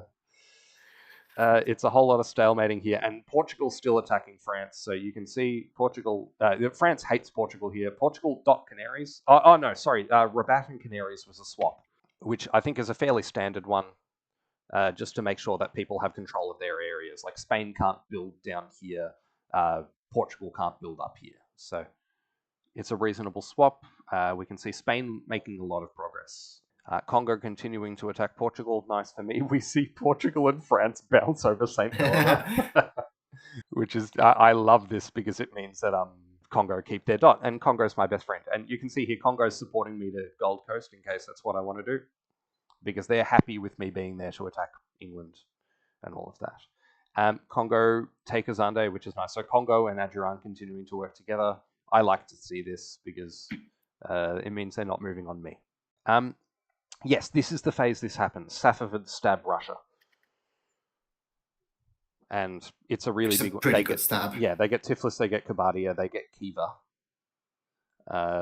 And everyone's kind of working against Russia here. So this is not a good phase for Russia with all this stuff. Because, I think Russia went all in on trusting Safavids and it didn't pay off. Yeah, and I mean, why is there nothing here? Like, come on. They've gone all in against Qing. Yeah, it's fighting Ming. And they lose Karakoram. Like, yep. Because they're trying to support into Turfan, and they fail at getting into Turf. It's just... it's devastating for Russia. It's not good. So Safavids... They built really aggressively against the two Chinas, and then they also moved the Safavid border units towards Ming. And look at this. Adjuran have the option to go for Aden, and Ottomans go to cover Aden, and Adjuran convoy into Sana'a. It's a really nice move. They've won that 50-50 very nicely and put 2 on Aden. So Aden's falling next year. So well done, Adjuran. Yeah, that's a good guess on their part. Yep. They stopped Portugal's core. Nice. Yes, so I've ceded any chance of going for these English dots. So Portugal get a full South India, so they're looking very, very strong in the area. But they're my friends, so I'm happy with this. I put 3 on Aceh to try and stop this, but one of the things I was worried about was that I thought it was pretty obvious that I'd be defending Aceh. So I thought Malacca Strait might try and go for Palembang. So I didn't want to tap anything with Palembang or try and bounce in Bangka because I was worried that they'd attack. So I thought I need to hold myself in Palembang as well because of this attack here. I could have taken... No, I couldn't. I lose Kota Batu here, which sucks, but was always going to happen. Except Banjarmasin didn't tap Kutai, so I could have held Kota Batu, but I was worried about celibacy. So this is not good for me in this area. Bad guess. Exactly, and so I'm losing across the board in this area, even though Portugal's not stabbing me. And Portugal... yeah, that's right. The hostile support from Portugal on the self bounce and the walk. Oh, that's a really good one. Yeah, really nice moves from Lolstats here. Well done. You get into Gulamurigan and you get your fleet out, and you're free to build in Dani. So, yeah, nice phase by Portugal here. I lose Kota Batu. I stay still here, except Bangka now has a fleet in it, which is pretty nasty. And I'm losing Banjarmasin and Kota Batu. So, poor me. How much are you losing this phase? We will. My quest for this phase was to go neutral because I knew I was losing a lot, and I would have gone neutral if France didn't break the deal. So if I'd kept Pamerbo, I would have gone neutral. So I go exactly -1 in this phase. Oh right, I remember. That was actually pretty relevant for me. Yes, and I think something was blown up, so it meant I had 0 builds. Or I decided to disband something. Because if you go back to America, during retreats, I was trying to talk you into leaving Maryland in America because I needed you against Spain. You're correct. It was this year. Yeah, you're correct. Because we will need to look at retreats here. That's for sure. Yeah, and I couldn't talk you into it because you couldn't justify it, which fair enough. It's not. Yeah. you don't get much from that unit other than pissing off Spain. Because I But thought then for sure Spain, yeah, I couldn't get you to keep Maryland in North America, so that was going to be your disband. Yeah, although, because before this phase, I thought, okay, for sure I'm going to disband Maryland because I'm never going to get Jamestown. And then in this phase, I get into Gulf Stream and Cherokee moves out. So suddenly I've got 2 on Jamestown. So suddenly it might be a good idea for me to actually keep them in because this is one way I can attack Spain. So I really looked at this and I thought, can I keep Maryland on? And you made the hard pitch for me to keep Maryland on. We'll finish off looking at moves and then get to retreats, I think, for that bit. I'm doing what Ming want here, and we decide to get them into Okinawa Trough so that we can properly push back against Spain here. And this is nice because, Ryukyu Islands is free, and all of this. Spain this is the phase that Ming could have just taken Formosa, and I think Spain were trying to support that happening. So Spain said, I'll support you into Formosa, and we'll get some stuff done. But clearly, Spain's also attacking Ming. So I think Ming made the correct call here to trust me and leave me alive and use me against the Spanish. And we get positioned into Okinawa Trough, which is really nice. So we've got some options for what we can do to Spain now. Let's look at this fabled retreat, because we have a Spanish fleet here that is dislodged in Guiana Current, and they have a whole lot of areas they can go. And the one which retreat would you be most scared about here if you're the Netherlands?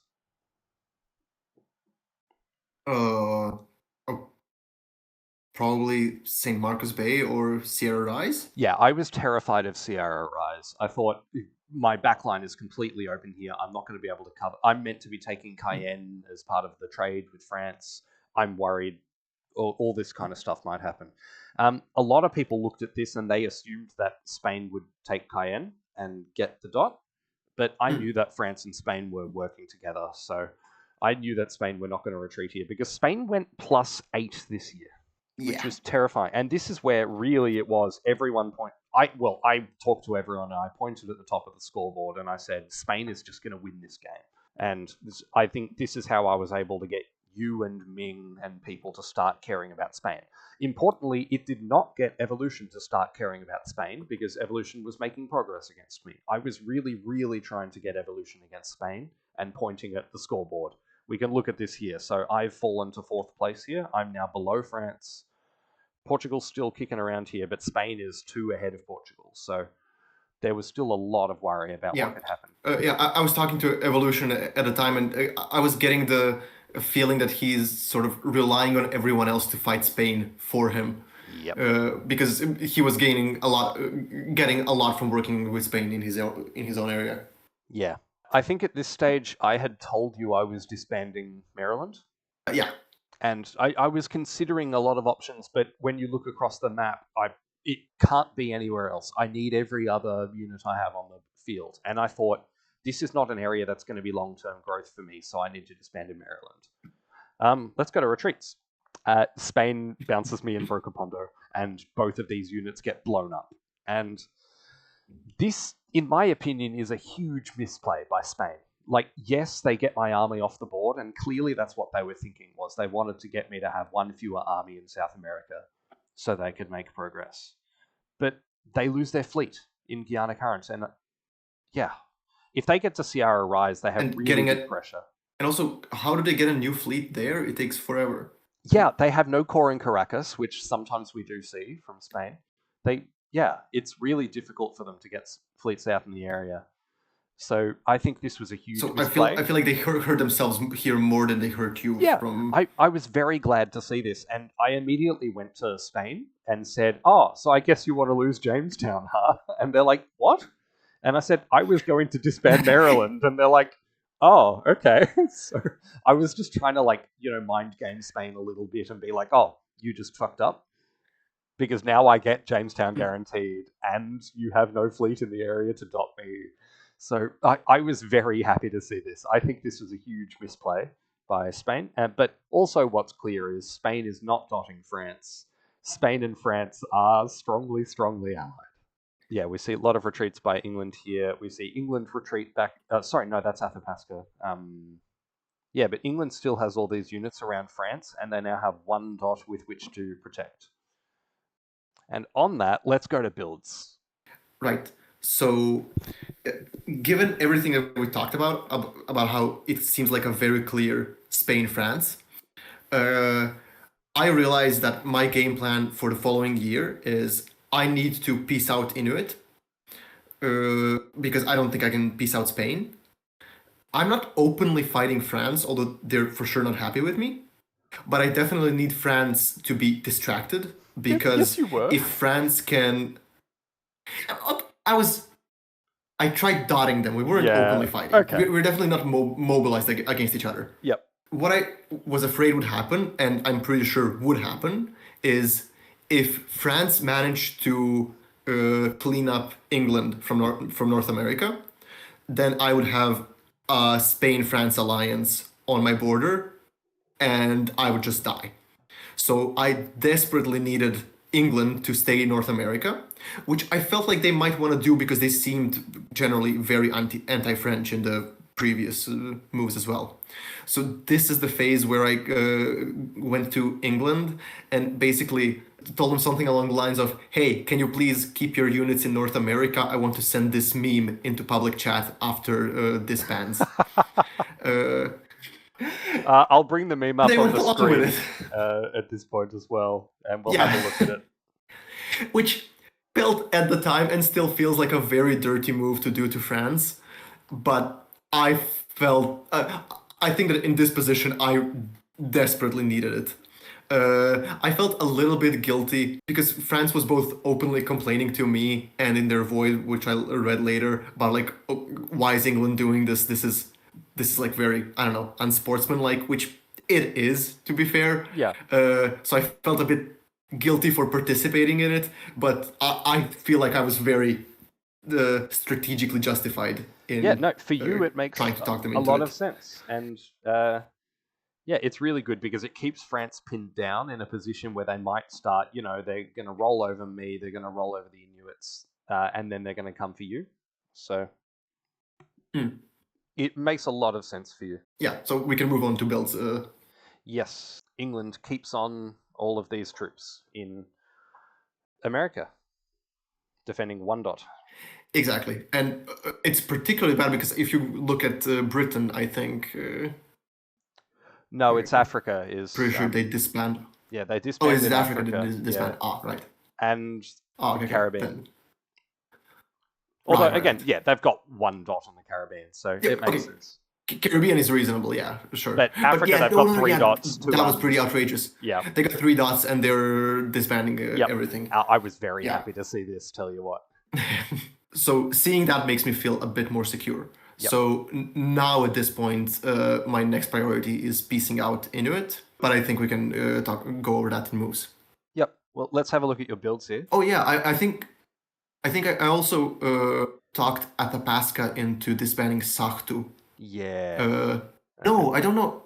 I don't know who talked who into it. I think Athabasca wanted to have 2 units in the east because they felt they can actually do something with them there. Yep. Because their goal sort of became surviving around the Cree area. And they, from what I remember from our talks, they just didn't find the idea of staying alive in Ute-Shoshone and Sahtu fun.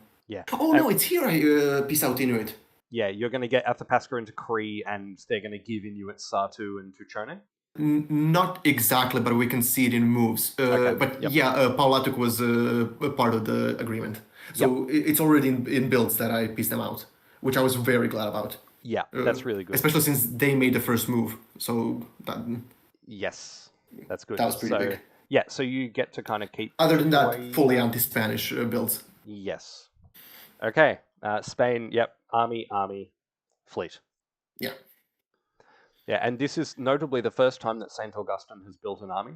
It's been a fleet machine. It's been always fleet so far. Yep. Yeah. So the one sort of saving grace here is that they still don't have that many armies in North America. It's year 4, so that makes this a bit more. They don't have a big on my line. end. Yeah. The sort of secondary concern I have here is if I manage to stabilize the area, the next worst outcome is that I just end up in a stalemate against Spain, where it bogs up half my units, and my game dies there. Yep. So that after I see Inuits disbands, that's sort of my next priority. Yep. And here's where you see that you're reaping the benefits of convincing Spain to build a fleet in Saltillo, because this army's down here in Yucatan doing fuck all. Yeah, it's gonna take a full year to become relevant. Yep. Yeah, so it's some nice builds for you, nice, and you get another fleet out to help control the oceans.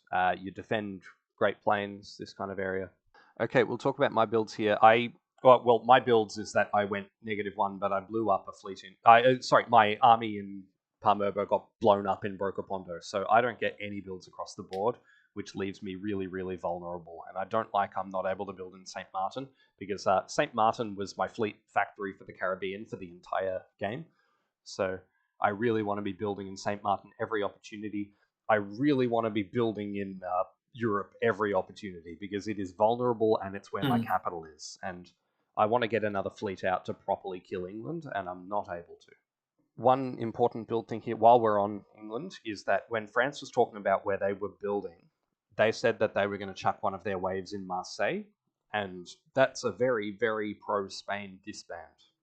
Is that wave if they don't build in Marseille? And I said to them, so what, you're going to build in Paris? And they're like, oh, yeah, but it's just going to go west against Austria. And I said to them, like, I get that you don't want to build a fleet in Marseille because Spain's going to hate you, but could you build an army in Marseille which can still go towards Austria, but also I don't have to worry about Ghent? And they said, yep, that's fine. Because, I mean, they still want to kill England in England, and they have more reason to hate England now than they had before because of North America. So they still want to work with me against England here. So that's why we saw the army build in Marseille. I was very happy to see that on the board. I skipped South America. Aymar is dying, but they keep up the army in Quechua, which I hate, because I think they're looking, maybe at stabbing Mapuche again, but also I just stabbed them and took their dot, so they could. Spain's their last friend, so they could just go, well, I'm going to be a Spain vassal and support Spain against you. So I didn't that does feel like they're vassalizing to Spain and leaving the army there to help them into Impurina. That's exactly what they're doing, and because they're abandoning a dot to the south. Yeah. Although to be fair, they can't defend that. Yeah, true. So this is, I don't like seeing this from Aymara, and I'm thinking, okay, the sooner they're dead, the better for me. And I mean, they started it, so if they're dying and I'm stabbing them as part of that, then they're the ones that started that war. Sorry. We see Guarani take off the Todos fleet, which is really interesting. Wait, is that Guarani? Oh, that's Mapuche. Oh my god. No, that's Mapuche, yeah. Yeah, that's Mapuche. That's not Guarani. I spoke the whole previous phase about that being Guarani. That's a Mapuche fleet, which was, and Mapuche in Portugal. Oh, did you? Oh, I didn't even notice. Yeah, it was Mapuche. That's Mapuche. And Mapuche take off that fleet. I think they're piecing out with, they take off Wuruk, so they're piecing out with Portugal and saying, well, I'm just going to survive in South America here. We've kind of discussed Europe. Poland's doomed. Austria going to build. Well done, Dyer. I really, really liked seeing this from Ottomans. We get both of these armies taken off because, of course, I didn't successfully take Timbuktu back, and I've now got Spain in Hogar, which is not looking good for me at all. But Ottomans decide to cede this area. I think they have to because they're up here. What the fuck? They can't hold it. So, yep. Yeah. Now you have the problem in Africa of there being too many dots for you to take. Yes. And there's, England full disbands as well. France keeps on 3 in a colony where they have 1 dot to try and screw Portugal, I think is the idea, because Portugal's killing them. All of this stuff. Portugal get an army out in Niani, which is not what I like to see at all. Oh, and I'll talk about this now because it's good to do this before we see moves, is that Lolstats said to me, okay, Africa, what should we do here? And they said, so we split this 2-2, right? Like, I'll get Timbuktu, I'll get Jenne, and you take Ouagadougou and Cormanton. And I said to them, like, that's not what I had in mind at all. I said, like, I've put in a lot of work to stab Ottomans to get Timbuktu, so I don't want to give you Timbuktu. And if you walk into Timbuktu, you need to be fighting France here to help stop this France-Spain. So if you walk into Timbuktu, you're doing the exact opposite of what you need to be doing. You're walking away. So I'm happy for you to take Jenne, but the other 3 need to go to me. And Lolstats agrees to this, which I'm very happy about, because Lolstats could try and really put me to the cosh, but this is where the France-Spain being as strong as they are means that Portugal can't afford to piss me off.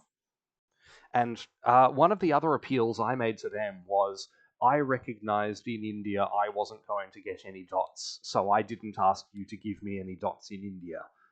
I request now that you do the same for me in Africa. Yeah, that feels like good diplomacy, especially because if they went for it, which is reasonable.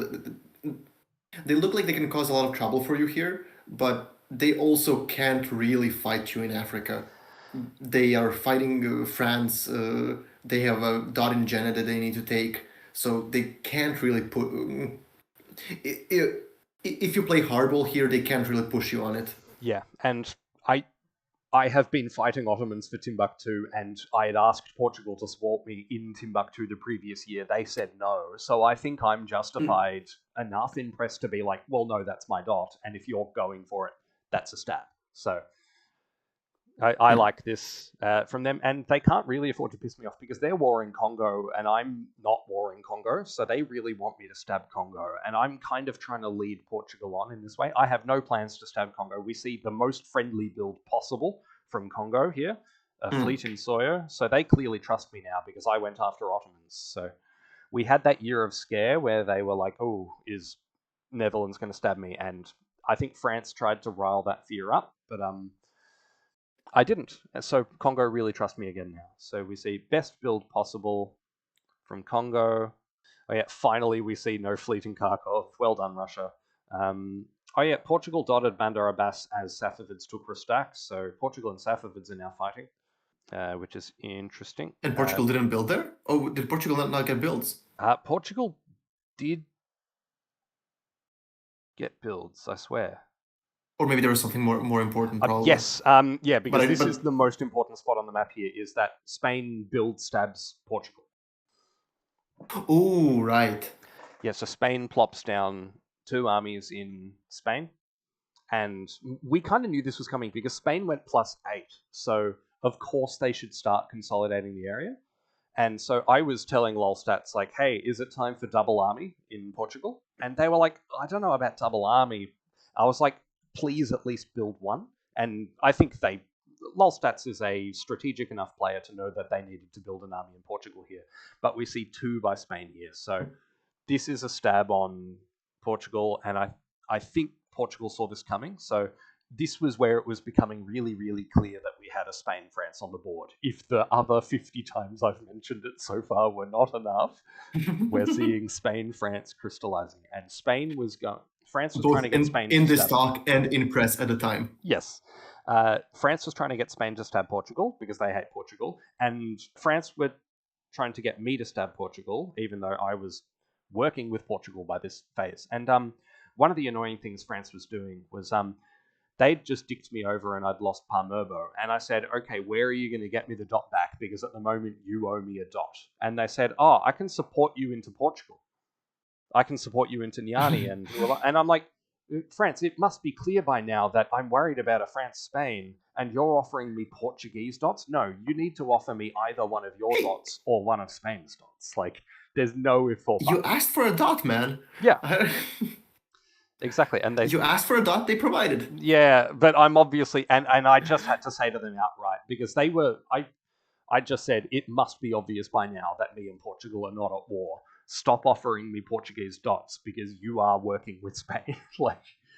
And so I say to them, you need to give me a dot this year. And they tried to give me, I think it was Ualata and stuff. They tried to get me fighting Portugal in West Africa for them. And I was never going to do that when I've got Spain here. And yeah, shit happening across the map. We see another fleet from Ayutthaya in the area, which I don't like.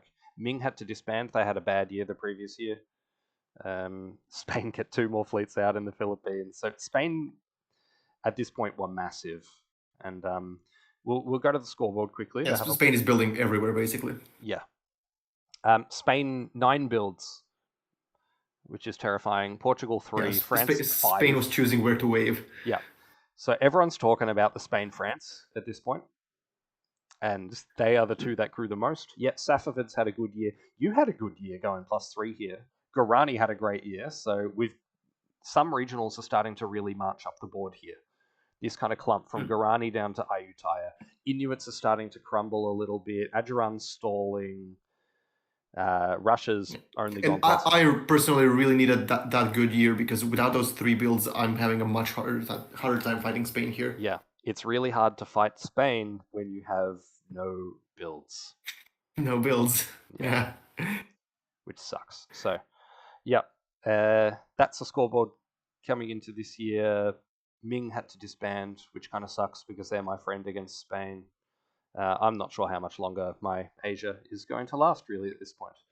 Or at least my Formosa colony. And France is building 2 fleets down here, which is mostly anti-Portugal, but they could swing into the Indian Ocean and start messing with me. I'm a little worried at this point, but they hate Portugal first and foremost. So it was a really weird dynamic at this point, where it was kind of France, Spain versus Netherlands, Portugal, but France and Netherlands were still friends. And at certain points, we also thought, but Portugal and Spain are still friends, until we saw this. And so both France and I were very glad to see this happen. Let's look at your position here. Oh, some sirens. Oh, yes. Diplostrat sirens in Vlad's house as well. Yeah, exactly. Yep. Seems to be just an Imperial Diplomacy siren. Yep. Imp dip sirens. I think this is a moveset that France sees and really freaks out, because everything here is arranged between me, Inuit, and Athabasca. You're right. I think I got it wrong. This was not the spring phase France freaked out about. This was the spring phase France freaked out about with all the organization. And they said to me, I don't think they have the best intentions for us. And I'm like, what do you mean? None of this is anti-me. Basically, the deal is we shuffle some units around to make a more stable border in the way which gives... So Athabasca loses 1, which they were losing anyways. Me and Inuit stay neutral, which I thought was a much better deal than they could have pressed me for, because I offered them peace and they weren't asking for dots in return. They were just asking for us to swap them around. Yeah. Which I was more than happy with. There's like this long conga line here that doesn't change anything but position of dots. Yeah, and this is all clearly organized, these moves. Very clearly. Yeah. And then I think the deal between me and Athabasca was, look, I'll try to get you a second dot around Cree if I can, but I can't guarantee it. Yeah. Like Menominee or something. Or no, I think at this point... I think at this point I wasn't even really promising them a dot. I was just saying the deal was, if they can manage to get a dot, that's on them. Yeah. I think I reach out to England and ask England to help Athabasca. Yes, which they do here. They try and support Athabasca into Tadoussac. Yeah, they succeed. Well, yes, because Tadoussac walks into Quebec. Yeah. Yeah. Other than that, here my negotiation with France really deteriorates. They distrust me because of Menominee, and I distrust them because of like SF, and they're very likely the ones who leaked my moves. Yes. So at this point, I flat out tell them, they ask me not to go for Menominee again, and I straight up say that I'm pretty sure they're the one who leaked the moves, and they're obviously working with Spain. If they're neutral, I can't really afford not to take a free dot if I can. So I'm basically telling them I'll go for Menominee if I can spare the unit. And I was very glad to see this from you, because it means that France in particular is distracted and might want to hold on to their Netherlands friend in case their Netherlands friend can help them at all. So I was very, very glad to see you and France butting heads. Yeah, and here I also tried piecing out Spain. I'm not sure if I was actually trying to piece them out, but there was a piece where they would basically let me have Cherokee, and then we would do some vaguely defensive moves until we can trust each other, and then I would march into France.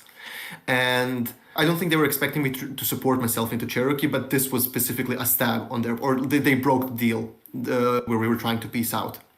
Yep. But I wasn't really expecting them to, and at this point, I'm not really planning to follow through on the peace anyways, because I feel like I don't know. I was flip flopping in my head between attacking France and attacking Spain here, because attacking Spain felt much more doable. Attacking France would mean trusting Spain a lot, and I didn't anymore.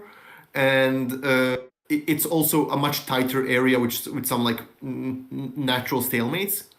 So I was more inclined towards attacking Spain, but my issue was what my best chance to attack France is while England is there. Once England is gone, I think France just stalemates our border, and looking at the very long term, it's hard for me to win without taking at least some of the French stuff around like Seneca. Yeah. I would have to expand into the NPO instead. Yeah. The other thing here with you attacking Spain is that we organized this moveset between us, and you knew that you would have a friend in me to attack Spain. Whereas at this point, me and France were still allied. As much as we knew there was an FS on the board, me and France were still friends. So I was not ready to support anyone against France.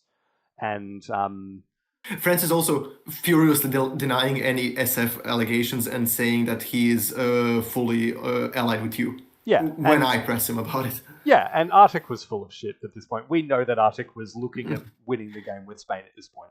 The one thing that I don't think Arctic was expecting was that I would take Menominee with Athapaska's help. Yes. Because the move around it was planned. Yeah, so this was the phase, I think, where France thought, oh god, all of North America is uniting against me. I need to still be friends with the Netherlands. So I was glad about that. I remember, because I could have just walked into Jamestown and guaranteed this, but as part of the deal around Cherokee, you wanted me to bounce Catalba to keep St. Augustine in there, which I think was really something good. Like that. Because you can also take it in fall. So I can take it in the fall. It doesn't make a difference for you. Yeah, so I can just do that in the fall. It'll be fine. I'll have more of an idea around what Gulfstream's going to be able to do. So we organized this. I think this was nice planning by us because you've got a safer area around Cherokee. I've got still the guaranteed take because Catalba can't defend Jamestown. So, and if I get into Catalba, that's great as well. There are some guesses I have to do about Cortez, which I have to... every single turn I was fighting Spain, I was making guesses about Cortez. I hated that whole area. That's part of the benefit of Spain luring you into Sonora. Because remember, they told you they'd bounce in Sonora, and then you ended up in Sonora way out of position. So especially now that they're in Cortez, pretty much the whole time I have to choose between protecting Aquala and protecting like a better tactical position. Yep. And if your fleet's in Aquala or better in Sea of Cortez, you're looking better. Yeah. Yep. We see. And I don't remember what's happening in NPO, but I think it's me and Inuit working against Spain. I think I'm promising Inuit Hawaii. Yeah, okay, so Inuits get out there again. You support yourself into current. What the fuck is this? I might have. Oh, yeah, I think I actually suggested that because they didn't have anything to do with the unit, so I just suggested that it might potentially bounce Spain out of NPO.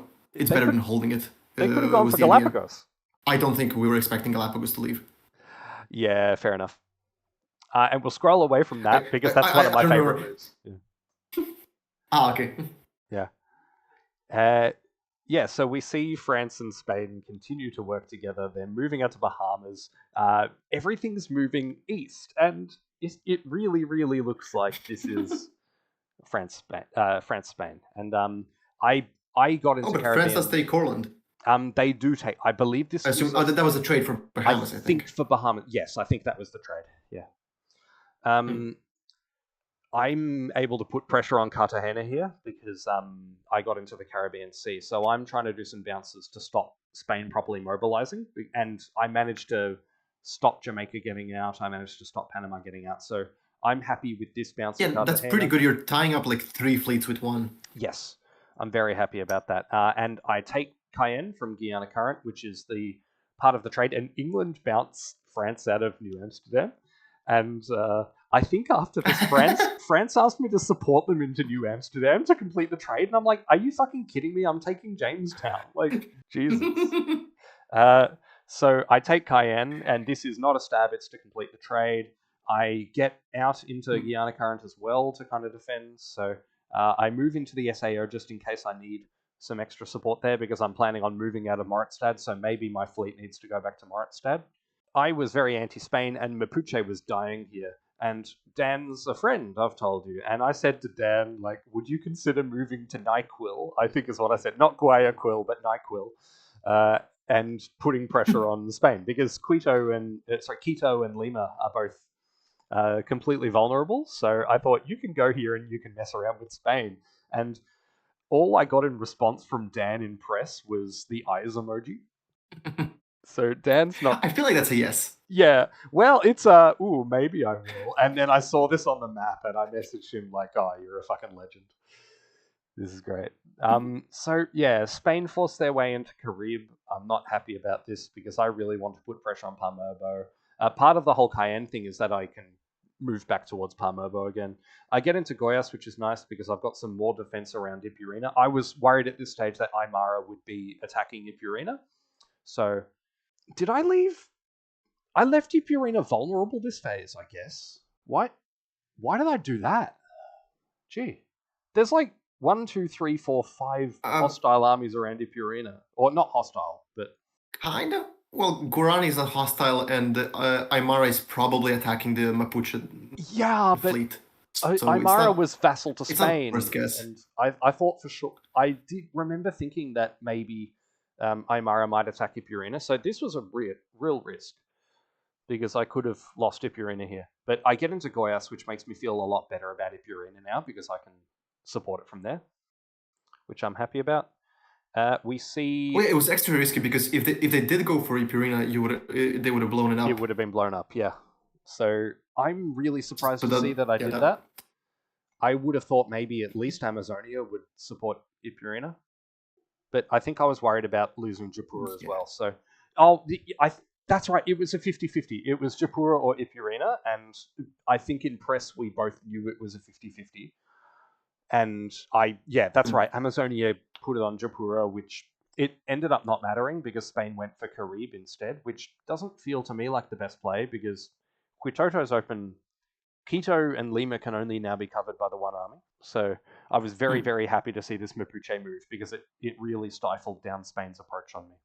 And of course, it could maybe move to Colon Ridge and threaten Panama or Bogota, all these places. But yes, I successfully hold all my dots. I get into Goyas. I'm more defensible now. Guarani continues to move on Aymara. They take their dot. They move in on Mapuche. Some stuff's happening. There's a bounce in Bahia Grande. I believe that's Mapuche with Guarani as well. So Guarani's not making a lot of progress. And, Portugal move in on Guarani. Yeah. So I liked seeing this because and they get really close to their cores as well. And it made me really solid that Portugal was not going to randomly stab me. And lol stats, again, I'll say this, I don't know how it ended up happening, but was the person I was the most sure about in this position because France is in cahoots with Spain and Portugal needs me. As much as I know lol stats will stab me for $5 and a can of beans, but I trust them at the moment because of what the board state is. So it shows the benefits of piecing out people even if you think they're being a prick. And we clearly both thought that we were both pricks when we were posturing against each other, but we managed to not let it affect our games. England, I'm very happy with this convoy into York here. Oh, that's a very nice convoy, yeah. Yeah, because, and again, France and I still have lots of motivation to work together in Europe because France is attacking Austria and England. They don't want to stab me. Spain and Portugal are going to be fighting, so France is free to get out into Rockall here and really threaten Ireland because France didn't want Russia taking Ireland. I think France wanted Plymouth, France wanted Ireland in the long run because the idea we first had was that I'd get Oxford and London, France would get Plymouth and Ireland, and then of course Sweden and Russia joined in, so there were fewer dots to spare. I was very, very happy with this convoy, though. I was able to get into York. And you can see, I know it's hard to see with the colour, but Sweden supports that move. So even if England had tried to move to York, I would have gotten in. Like if Wales moved to York, for instance, I would have been supporting them because Edinburgh. And there's some very nice disengagement around Lubeck as well. Yes, that's right. And because people weren't convinced that me and Sweden weren't fighting, but the whole time it had been organised. And the deal was that I would move out of Lubeck and Kiel as long as they moved out of Copenhagen, and they could hold Berlin, but as long as it was with a fleet. Because if there's an army in Berlin, it can move to Bremen, and I'm always in trouble. So the whole idea was it had to be a fleet. So I was very glad to see that from Sweden. They move out to Norwegian Sea, which could threaten Iceland, or it could do all this stuff. I can't remember if it was this phase, but at some point Russia subbed out, and Glossen came in. Oh, did they? Yeah, so Glossen came in and replaced them. It was around this time of the game. And the first thing Sweden did was they came... the first thing Russia did was they came to me and said, hey, so when are we going to stab Sweden?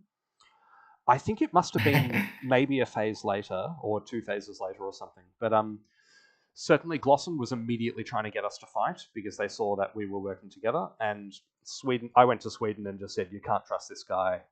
They're trying to break us apart. And I've read Sweden's Void, and at that time they were very much thinking, okay, do I stab Netherlands or do I stab Russia? And I think the sub crystallized in Sweden's mind that they would stab Russia, not me. So sorry for spoilers for a little bit. They don't have a relationship with us. No relationship with the previous Russia that they'd had. And yeah, they trusted me. So I'm happy to see this. I'm working with Sweden here. We're disengaging.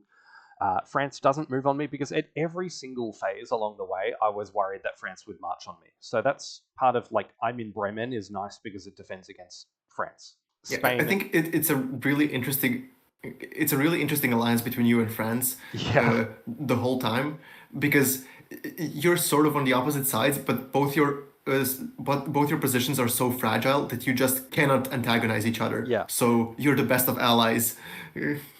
And the argument, I was trying very, very hard to get France to stab Spain. And I kept saying, look how big Spain is in the Caribbean. You are next. You are losing these dots. You are going to get stabbed by them. They're going to kill you here. They're going to kill you I was giving them the same sell. Yeah. And they were less receptive to me for obvious reasons, but I was giving them the same pitch. That's correct, because when I said, you need to stab Spain, they said, I can't do this when Ute is organizing all of North America against me. And you know what? That's fair enough, but I also don't think France were going to stab Spain anyway. My read of France at the time was that they're waiting to deal with England and to duo with Spain. Yes. I think which, in their position, is probably the best plan too. Yep. Africa's looking nice for me. So Portugal don't move to Ouagadougou. They don't try and stab me. They move up to Jenne. I get into Timbuktu. Spain's not messing with me. Portugal's not messing with me. I move down towards Cormanton as well. Busa can go and take Ouagadougou. Yes, I asked Congo to move out of Sao Tome to start pressuring Portugal. And you can see here, Portugal's trying to get into Angola Basin and attack Congo. And Portugal, I think, I was always going to move in here to try take this. So I asked Congo to move out to Serra Leoa Rise to try and put pressure on Portugal. Because, of course, I'm worried about this Niani area and what they can do. So even though Portugal's a good friend of mine, I know Congo and Portugal are fighting. Both of them are asking me to attack the other. And so I encouraged Congo to go after Niani and Cabo Verde. And I also think Congo were eyeing off Cormanton because they looked at the England disbands and thought, ooh, I could get in on that. So I was trying to get them to go after Portugal instead of after dots that I wanted, and with the argument that I'm their friend. Congo stabs Adjuran. Oh. Yeah, it's very... Oh, and it's a pretty good stab, too. It's a very good stab. And Nari was a defensive move, and I think it's the best possible defensive move, because it puts me in position... I'd been asking... We were trying to completely demilitarize the border, and so I'm moving out of House Estates, they're moving out of Bayer at the same time, and it came off. I'm very happy. But there was always the chance that they could, move Bayer to House Estates, move Lagone to Bayer, and start attacking me. Nri can cover House Estates and Mandara, but also, if Sao Tome moves to Gulf of Guinea, Nri can get a 50-50 on Fernando Po and Benin. So, Nri is just a generally really nice defensive province for this army to go. Yes, it means I don't have as much pressure it covers a lot. on Ouagadougou, but it's a nice spot to just sit while still having a DMZ border. And as we can see, clean map after this, we have nothing in this entire area, which this retreat is difficult because Abyssinia could retreat towards me. But yeah, I'm happy that Congo and I have been able to figure this out. Congo's still attacking Portugal. France takes Cape Coe in part of their war against Portugal. Oh, finally. Yeah, and Réunion moves down. So France is going to start making progress against Portugal. And Congo's in here stabbing. Adjuran's still moving anti-Portugal with their fleets. And they get out of Sanaa into Mekele. I think they might have been piecing with Ottomans at this point. What else? Portugal is losing the little colony under Safavid. Yeah, that is correct. Yeah, and yes, that's true. Although we will see what happens in the fall, or at some point it happens anyway. Because there's a nice move that happens around here that I remember. But yes, Muscat's going, Banderas is going. So Portugal's kind of crumbling in a couple of those areas. We can see Ottomans and Safavids have pieced out. And Ottomans are getting supported into Tiflis by Safavids. So Safavids are going full Russia stab. And all this stuff working with Ming. And they go back in on Mughals again. So we see Safavids really making strides here. They re-stab Mughals. I think that Herat army has gone Herat to Sind and back. Yep, it's yo-yoed forever. Mughals get into Rinpunga, which is sad for Ming, but Ming get into Yarkand, so it's not all doom and gloom. So yeah, there's fighting going on here. Russia's not doing well. They're losing all across the map. Ayutthaya move in on Portugal's colony here. And its moves that aren't necessarily towards me, so I'm pretty happy to see that. I go for basically the same defensive moveset as I went last phase, where I thought they could at any phase use Malacca to take Palembang, so I need to keep defending it. I try to retake Banjarmasin here. It doesn't work because... Yeah, but I think that was always a stretch. Although if Palembang taps Banker, it comes off. I would have gotten in if Palembang had tapped Banker. Yeah. But it doesn't matter so much because I'm only ever getting into a dot that I'm not really going to hold.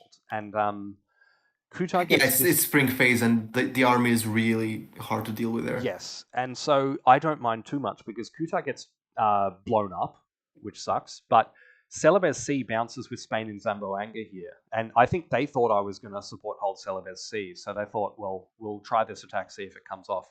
But Celebes C can retreat to Cotabato.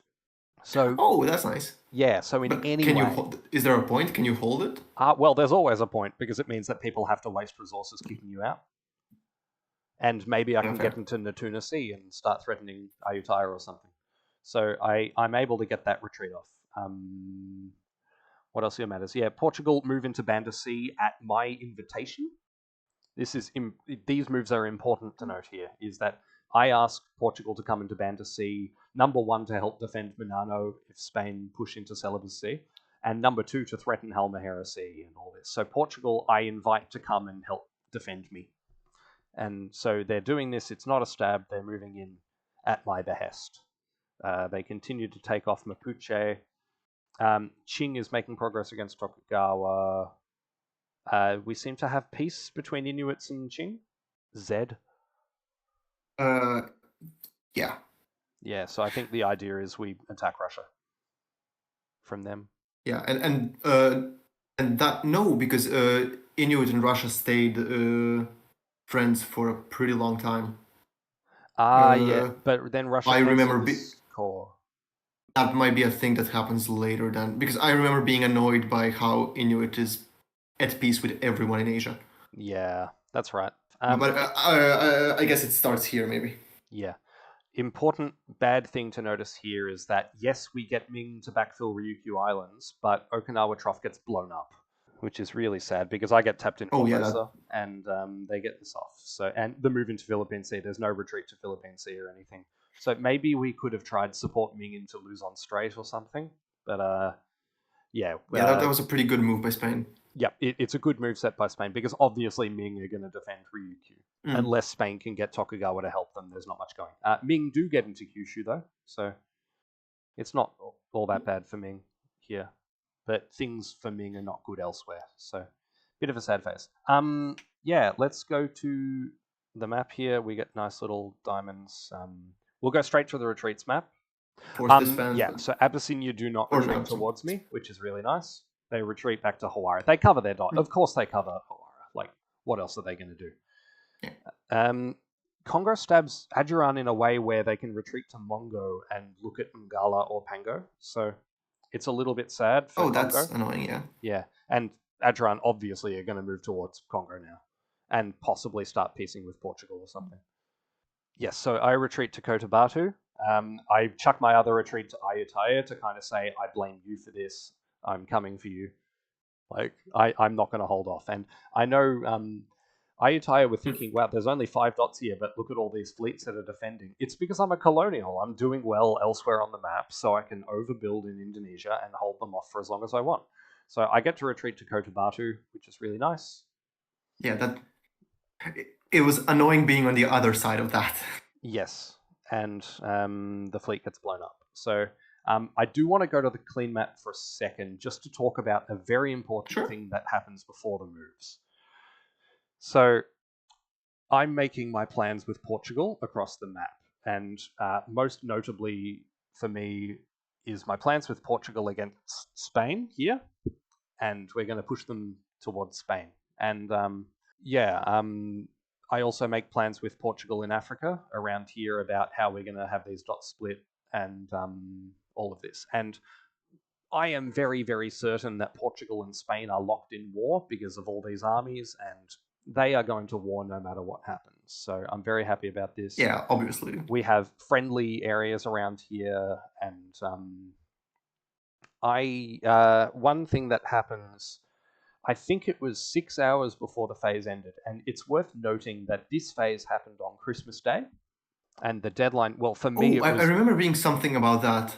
Yeah, there was very much something about that. And the phase got extended by 24 hours because of Christmas to let people have some time off. And the deadline for me happened on Boxing Day morning, and I think for most other people happened on Christmas night. And 6 hours before this phase happened, Lolstat subbed out of the game. Oh.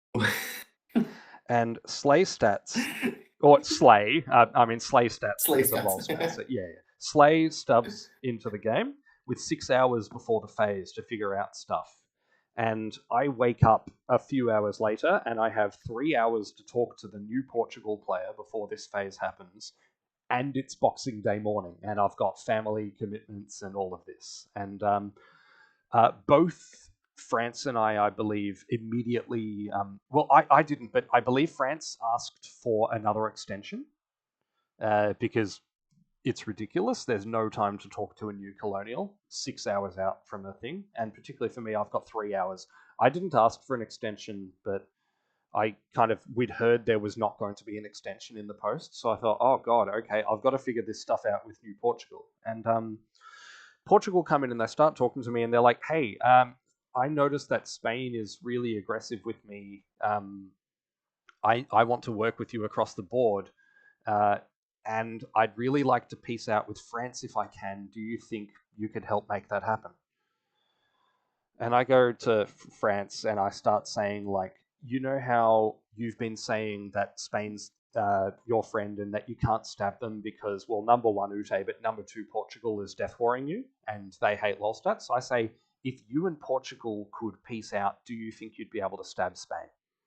Arctic knew Slay from a previous game and thought, oh my God, finally I'm free from the scourge of Lolstats. I might be able to work with Portugal now. And so they start talking about piecing out. which is a great conversation that I feel like I'm a peacemaker. I feel like I'm pulling back the Three Musketeers together, and that I'm going to start pulling France away from Spain and end this relationship. And this is, remember, this is all in I think this was in the last hour before the phase that we're trying to get this done. And I offer Portugal support into Chiquitano against Guarani, because we're pretty worried about how big Guarani is, and I want to make friends with this. And the idea is, they were talking to me about maybe supporting me into Chiquitano, and I said, well, how about I support you into Chiquitano and I walk into Nkugu? So I'm thinking, this gets me a dot. I need to start getting dots. This should be what I do. And Portugal, Slay comes in and says, yes, let's do this. And now we're going to move to moves. And I do need to show this immediately. We see Portugal move into Moritstad. We see Portugal take my support into Chiquitano and bounce me out of Nkugu. We see Portugal support Spain into Minado. We see Spain walk into Makassar for free because clearly Portugal had told Spain information I had told Lolstats, not them, which was in the press channel. And I get absolutely fucked. They move towards me here. They take Timbuktu, which they were never meant to do. And so Portugal full stabs me in a phase where I had 3 hours to react to there being a new player. And not only does Portugal stab me, but Portugal stab France and move into Nantes. The Nantes convoy, I remember. I didn't actually know I think I remember them stabbing you. This is the convoy that I noticed. Yes. And remember, Portugal and France were at war, but when Slay came in, we were talking peace. And Portugal used me to get peace with France in press, only to immediately re-stab France. And so, not only does Portugal stab France, Spain stabs France as well. So this is the biggest phase of the game in terms of colonial dynamics changing. Slay subs in, somehow gets Spain to stop marching on them in Iberia, and gets Spain to stab France. Portugal stabs me and stabs the Netherlands, and stabs France as well. So Spain walk into Cap Haiti and they walk into Bahamas, and they're moving all these things around to kind of stop us. So everything changes. And before we get into too many details about moves, let's go to the Ute position as is tradition and look at your 4 moves here. My reaction to this phase is, oh my god, finally Spain stabbed France. This is very nice. Because all of a sudden I don't have to worry about convincing France to help me fight Spain. They are fighting Spain anyways. The attack on Menominee, I basically announced to them, so I can't, it's not like I was dishonest about it. I get a good 50-50 guess here on Apache, where GPL2 could have tapped GPL1 instead and saved it. Which is really nice. Tried to tap both, but it doesn't work. Yeah. No, I think they were tapping both because I could have held Cherokee as well. Yes. So they go for Cherokee here. And I think the reason I don't defend Cherokee is because I was expecting them to tap the 2 Great Plains units. Yes, and I take a risk. They know I can force Jamestown, so why would they bother defending Jamestown? Yeah, exactly. I take a risk and don't defend the Aquala here, which sort of pays off, sort of doesn't, because I don't advance at all, but because supports get cut and so on. So mostly the naval battle doesn't change at all. Yeah, maybe it would be better if you go to Aquala here, because yes, they get into Vizcaíno, but Yakutsk is still there, so you're not vulnerable. I don't remember what exactly I was fearing or expecting here. I really wanted to get into Berlanga Ridge, and another reason it's relevant. If you scroll up to Alaska, a part of my deal with the Inuits was that I move out of Kvichak. Okay. So I didn't want to move to Aleutians because the fleet is kind of useless there. Yep. So I wanted to move North Equatorial Current somewhere. So I did this like double support Conga, which ended up not going anywhere. Yep. But yeah, I was taking a risk with Aquala because I was thinking, surely Spain thinks I'm covering it, and they're just moving to improve their position. Yep. No, that's a good guess. It paid off. And there is a very nice series of holds from Hudson Bay all the way to Alaska, I think, where nothing Yes. moves All across. in a very fun checkerboard pattern. Not even support holds for symbolizing things. No, just everything holds. Holds.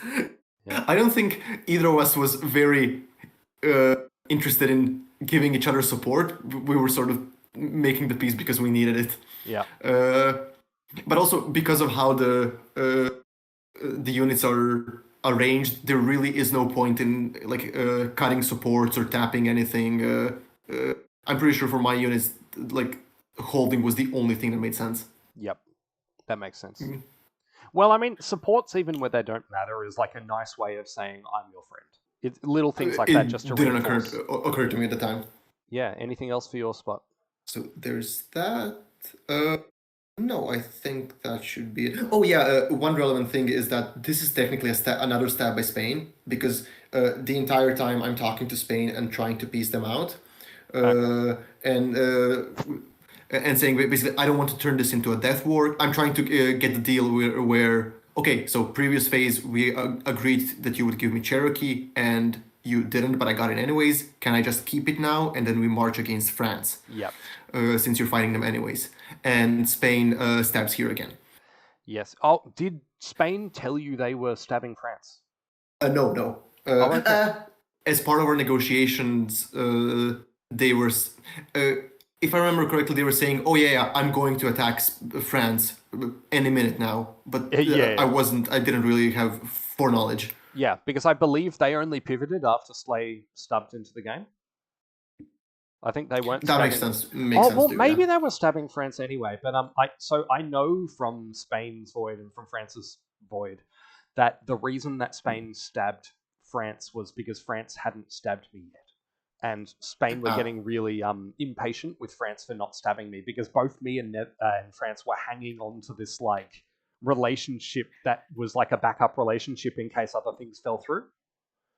And I think Spain were worried that France was playing them and was going to stab them any second. I don't believe France was going to stab them any second and were going to stab me. But yeah, Spain stabbing France is amazing for me because it means that France is back on my side and is like, oh, Netherlands is the goat.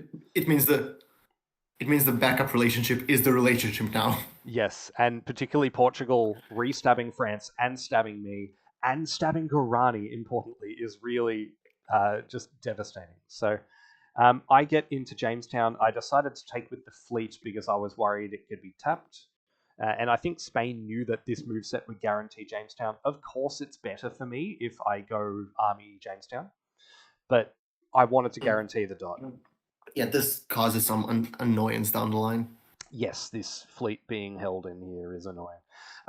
I was kind of hoping that England would bounce New Amsterdam again, just to spite France, but they tried for Mohawk to try and get a dot, and they got bounced out. So sadly, because of course I complete the trade, I take Cayenne, and France also gets to complete the trade, which I'm a bit sad about, because I would have liked to have held on to that extra dot for an extra troop here. Yes, so let's keep looking at this. Spain is stabbing France in full. This is an important move here. Guyana current to Barbados. And I'm dotting France here. And my press line for this dot was, well, you... wait, sorry. You broke the deal. Was it... Yeah, I was going to guess. Yeah. Yes. Yeah, it was you let Spain dot me in Pamerbo and didn't give me anything back. And they had said to me that they didn't care as much about the Caribbean as other areas in the map. And they said, well, I'm not going to build there. I don't really care about it. I think I might just kind of like back out of there and then support myself elsewhere. And I said, well, if you're backing out of the Caribbean, can you please make sure that you back out not just to Spain, but also to me? And I said, can you give me Barbados, please, as the trade for Pamerbo? And France said, "Oh no, I think I need to hang on to Barbados." And I went, "Okay, fuck you. You're just clearly running for this France-Spain. I am going to take the dot back by force, like I did when I tried to get Cape Coe. I just went, I'm going to complete the trade by myself and just say we're still at peace. This was me completing the trade by force." So I take Barbados, and I was worried it might. I wondered, is this going to make France declare war on me and side with Spain against me? And I was kind of thinking they might just do that anyway, so I may as well take the dot while I can. So I get Barbados here, which is nice because I need dots, and it's my trade for Palermo, and France cannot afford to upset me right now because they've been stabbed by everyone under the sun. Yeah. So I really And you're like... sort of justified in it, so it's easier to push on it. I'm completely justified in it. Like, it makes total sense, and I always like when I can do moves like that. Mapuche get into Quito. So Spain guesses wrong, and Spain also has to back away in order to cover everything and retake if they fuck up. So this one Mapuche fleet causes 4 Spanish units to cover themselves. Just beautiful. Oh, I love Dan. I bounce in Belém because I'm worried about them coming in. Yeah, so Aymara dies. Oh no, they survive in Axura on 1. So they're still holding out. Portugal stabs Guarani in a couple of places as well. And I know I've read Slay's Void, and they were considering piecing Guarani and turning them against me, which could have been a really good strategy. But then I offered them support into Chiquitano, and they decided, oh, actually, I'm just going to go for the dots because Guarani is going to hate Netherlands anyway. So we'll do that back. Yeah, after this, I said to Guarani, like, hey, Portugal duped me. I will support you back into Nukugu. I will support you back into Chiquitano. Yeah, so I'm really not a fan of this. Portugal take Moritz-Stad, and that's pretty devastating for my position because I can't build next to the SAO, which sucks. Let's go to Europe. We see Sweden and Russia bounce in Iceland. I think this was Sweden stabbing Russia. Yeah, so Glossen had come in and Sweden stabbing Russia. Yeah. And I'm very, very glad to see Well, it seems to be mutual because Riga is also going for Nara, unless there was a trade or something. Yeah, I think they both are trying against each other because Russia had asked me to stab Sweden, and I'd said I don't think I will. Oh yeah, and yeah, this is part of revealing why Glossen is a good diplomacy player. France came to me and said, "Hey, so what's happening with Sweden? I've heard that things are really heating up between you two." And I said, "Oh, who told you that? I would say that's not true." And they said, "Oh, Glossen told me." And I said, "Okay, yeah, he just subbed in and is trying to get everyone fighting." And said, "Oh, wow, I'm starting to see why Glossen is a top player."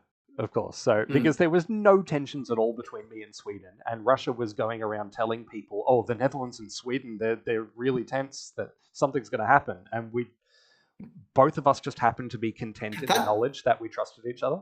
That's a skill that I don't have at all, and at several points throughout the game, I consider like trying pitting 2 players against each other, sort of like that, but I just don't know how to do it properly. Yeah. I feel like that's something that I want to try and figure that out. Yeah. Because I mean, obviously it's an important part of the game. Yeah. Well, I'm happy in this case that it didn't work because as part of this, it's important to notice that yes, while me and France both got stabbed, we both still have pretty good years. I get into Oxford, France gets into Plymouth. I told France, like, please go to Plymouth, because they were like, oh, maybe I need to defend yada yada or whatever, or maybe I think they were meant to support Russia into Ireland, was part of their deal, and I said, just take Plymouth, like, come on, like, get the dots and do this for yourself. So, and thank God they did, because they needed every dot they could possibly get. They still advance well on Austria here. They take Freiburg. They lose Rome, though, to Spain, which sucks. And Spain starts marching on them in Europe. We see Ottomans stabbing Russia. Ottomans had already been working against Russia with Safavids, and Sweden pulls them in at this point. So Sweden and Ottomans start working together. Yeah, so Portugal dots me in Timbuktu, which fucking sucks. Portugal take a dot here. France get into Dakaru, which is not too bad. So they do get a dot back there. I take these two. Congo moves to Lopez Bay, and I wanted them to move to Sierra Leone Rise, as you know. to put pressure on Portugal. And they would have had Cabo Verde guaranteed if they'd moved to Serra Leoa Rise. But I think they were worried about me stabbing them again or something. Congo were forever paranoid I was going to stab them. And they back away from That's Portugal. clearly a defensive move, yeah. I wonder if this was also the Portugal sub. I wonder whether Slay got Congo to turn around. Because Congo does a whole lot of nothing here, basically. They cover St. Helena when no one's going for it. They move to Lopez Bay to do nothing. The Serra Leoa Rise was a much better move here, so it must have been Slay coming in. And I'm not going to talk about the controversy around the substitution, but certainly it is fit to say that both Arctic and I were like crashing out in our voids. We were like, oh my god, a sub comes in on Boxing Day morning and we've got 3 hours and we don't have the time to plan. And Arctic, as you may know, is definitely a player that likes to lament his own circumstances. Yeah, a bit. Yeah, and so I tried to kind of like lay into it a little bit and be like, oh my god, I'm gonna sub out of this game. Like, I hate this. This game has an asterisk because twice in a row a Portugal sub has come into the game and immediately stabbed me. So it's like I'm saying in the public square, like, oh my god, is it part of the fucking contract that a Portugal sub needs to immediately stab me? And so partly this was me crashing out, but partly this was also me just trying to reinforce to France that I'm their friend and we've both been screwed over and I would never ever do anything anti them, and that me doffing Barbados is forget about it. Like, don't worry about it. Like, we're fine. Yeah, that sounds really good because it wasn't obvious when you were complaining about it in public press, but it would have that effect. So that it seems to have worked pretty well. Yeah, and it's part of setting up. There'd been the mood in year one when it was me and France against England, that it was us against the world, that everyone was a lying bastard, and me and France were the two that were going to be the best of friends until the end of the game. And I was so worried that they were so close to Spain, and I took this opportunity to make it me and France were us against the world, and Portugal stabbed you, Spain stabbed you, Portugal stabbed me. We need to kill these bastards. Like, we need to get on them. And I think it works really well because France and I we're really back in each other's good graces, and I get away with Barbados pretty nicely. Yeah, knowing a little bit of what happens later, you guys do get pretty close. Oh, Adjuran support Portugal into Sakalava. Oof. Yeah. I didn't know this was... I guess I'd seen it at the time and knew this is just part of the larger stab. But Adjuran working with Portugal, because before now, Adjuran had been anti-Portugal the whole game. And this is part of what being a sub can do. This is the nice move I was talking about here, is Portugal agrees to convoy Bandar Abbas into Ahmedabad, which means that Portugal gets to keep a dot and the Safavids take a dot and get better position on Mughals in their stab. So Portugal keeps Bandar Abbas. Why did they... the deal was for them to keep Bandar Abbas? Yeah, so Portugal keep Bandar Abbas. Why do Safavids go for that? Because they get Ahmedabad and they have better position on Mughals. And they can take Bandar Abbas. Oh, okay. I got confused by colors. I thought it was the Portuguese army that was being convoyed away. No, yeah, okay, that makes sense. Yeah, so the Safavids get Ahmedabad. They get a really nice position with their armies on Mughal. So I think it's a good move for both of them. I don't know if it was a lol stats move or if it was a slay move, but it's a really good move, regardless.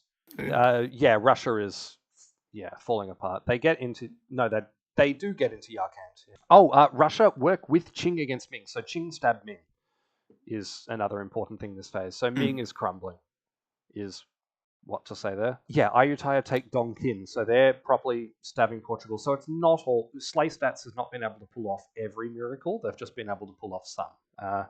I still defend Aceh. I still defend Palembang. They still don't attack Palembang with 2 for the 3rd phase in a row, so I keep guessing that it might happen. They could attack Palembang with 3 this phase, of course, so I support Palembang with Java C.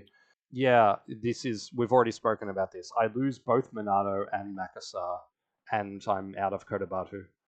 I had no way of keeping Cotabato, but this sucked.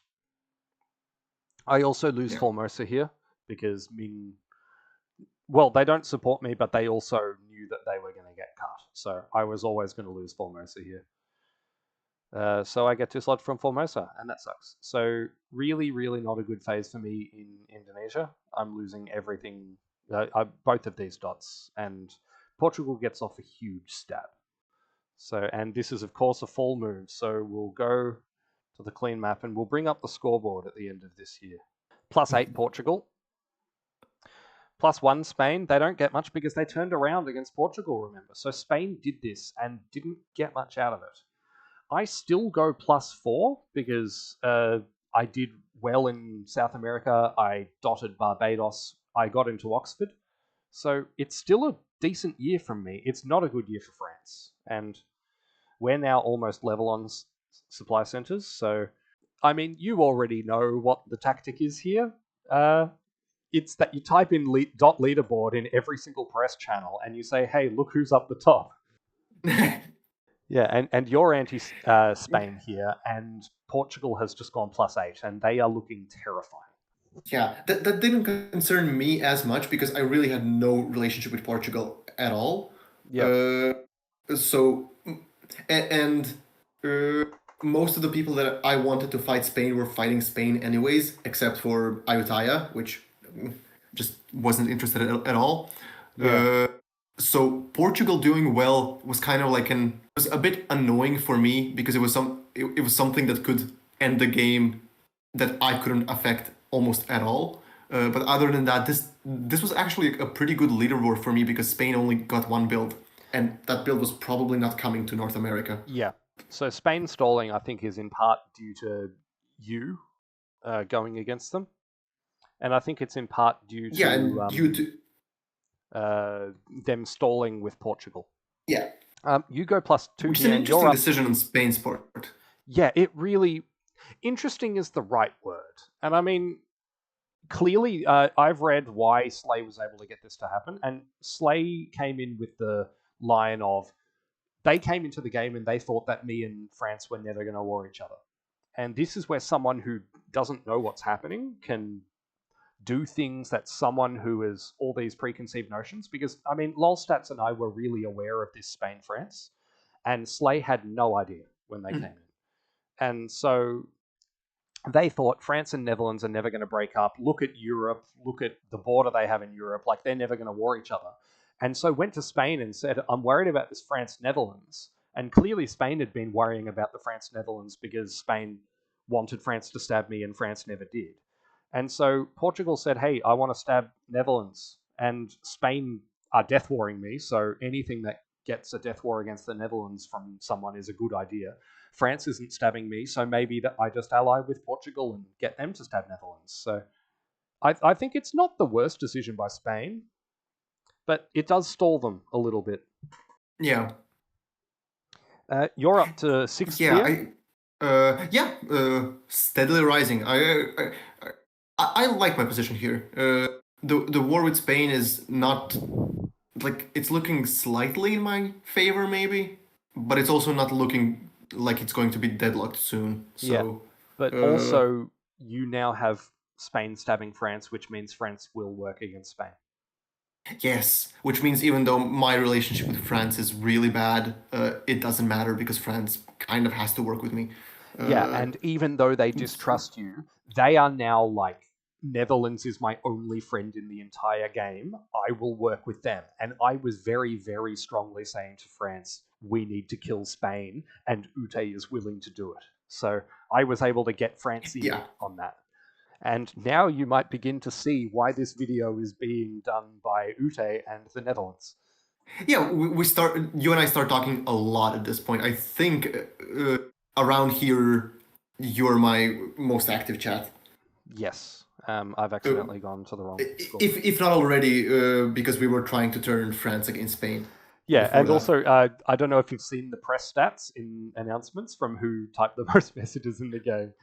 But I had 3,000 more messages than anyone else, and second place was France, who you hated, or who hated you. So, I'm your most active press channel, but you're not my most active press channel. My most Oh yeah, active press I'm not channel by surprised. far was with France. And particularly with the whole slay Yeah. stab, with the whole sub out, we were just ranting at each other. We were crashing out. It was part of this building this relationship of France is going to trust me and France is going to trust no one else in this entire game. Was all of this yapping. And so you can see the really, really tight relationship that France and I formed at this moment. Being kind of, brothers in adversity. Like, we've been screwed over by the map. You can see why we were annoyed at the substitution, because it did change everything. Although, in retrospect, there was a France-Spain, and Slay subbing in ended the France-Spain. So maybe it was a good thing for me. But also, I don't know how much the last minute change affected it, because this was a really good move on Portugal's part in general. So even if you had more time, I don't know if there was much changing, what you could do to change this. Lolstats posted his planned moveset for this phase in his void before this phase, before subbing out. Mm. And it involved supporting Danny into Helma Heresy.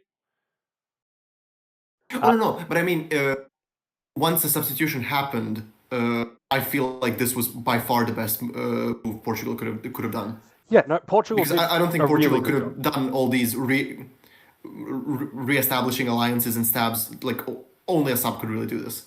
Yeah, exactly, and that's why we were so annoyed, because we didn't have the time to react to the dynamics might change now, because we knew that Lolstats and Ballpit Jones hated each other from this whole Iberia thing, and suddenly I mean, maybe Portugal still goes for this, but I think I at least cover Moritstad if I have more than 3 hours to plan. Like, I cover Moritstad. Maybe this all still happens, but I probably don't support them against Guarani if we have 24 hours. I mean, maybe press happens and it still happens anyway. But yeah, this really sucked. This move in particular for me. Lolstats definitely was not planning on stabbing me. I think Lolstats was stabbing France, but they were at war, so that was fine. But yeah, I would have had a much nicer position in Indonesia if things had gone with Lolstats. So it's so funny thinking that when Lolstats first subbed in, it was like my relationship with Portugal went 180 from the brilliant relationship it was to just like war immediately. And then by the time Lolstats subbed out, Lolstats was my best friend out of the Colonials. And that's not to say I trusted Lolstats, because my best relationships on the board were with Sweden, were with Congo, and were with probably you at this stage. We'd been chatting a lot. And at this point, probably. Yeah. I think it was somewhere around here that you started pitching me on you winning with some other regionals, because at some point you pointed out to me that, oh look, I'm really good with Sweden. Yes. I wouldn't mind winning with you. Yeah. And one of the things, I know this was your first game and you don't have all the preconceptions some people have, but certainly some people always get worried in ImpDip that Colonials will always side with Colonials. And I was trying to show you, look at me working with regional number 1, look at me working with regional number 2. I'm going to work with you. So I was trying to pitch to you, I want to win with regionals, because I wanted you to keep killing Spain. Yeah, that makes sense, but I did not have that notion. Well, until now, to be honest. Because, of course, you kind of have two choices here after this stab. Is number 1, you can keep going on Spain, or number 2, you can use the fact that Spain stabbed France and go, oh, I'm going to attack France too. Yeah, and that's sort of the pitch I'm giving to Spain the entire time. And mostly I'm not considering following through on it. I don't know if it's this year or the next one. There was one phase where I strongly considered pivoting against France. Yeah. Other than that, I'm mostly sticking. And I was trying so hard to get you to stay on Spain, not on France. That was probably a big part of why I stayed as well. Because I also felt like I had a pretty good ally in you, which felt important in the long term. And so Well, we'll talk about it when we get to builds, but let's have a look at the retreats across the map and see if there's much to talk about. Just two options. So this retreat here. Yeah. So in my conversation with France was, I think, asking me to disband this because they really distrusted me. Yeah. And so from my perspective, there was no chance I was disbanding this ever. Yep. And I think when I was talking to you, I sort of I don't think I outright said it, but there was the assumption that I'm going to Tutelo. Yes, and I really wanted you to come to Tutelo, and France did not. Yeah, France didn't want that unit anywhere near me. So at some point, because I wasn't making any progress on France at all, I think an hour or so before the deadline, I just told France, "Look, I'm going to Miami. I need the unit to cover GPL," and ended the message with something like, "I'm traveling soon, so just letting you know, but I'm not gonna change this." Yeah. And I don't think I told you at all. No, and I was not happy with you at all to see this retreat to Miami. Yeah.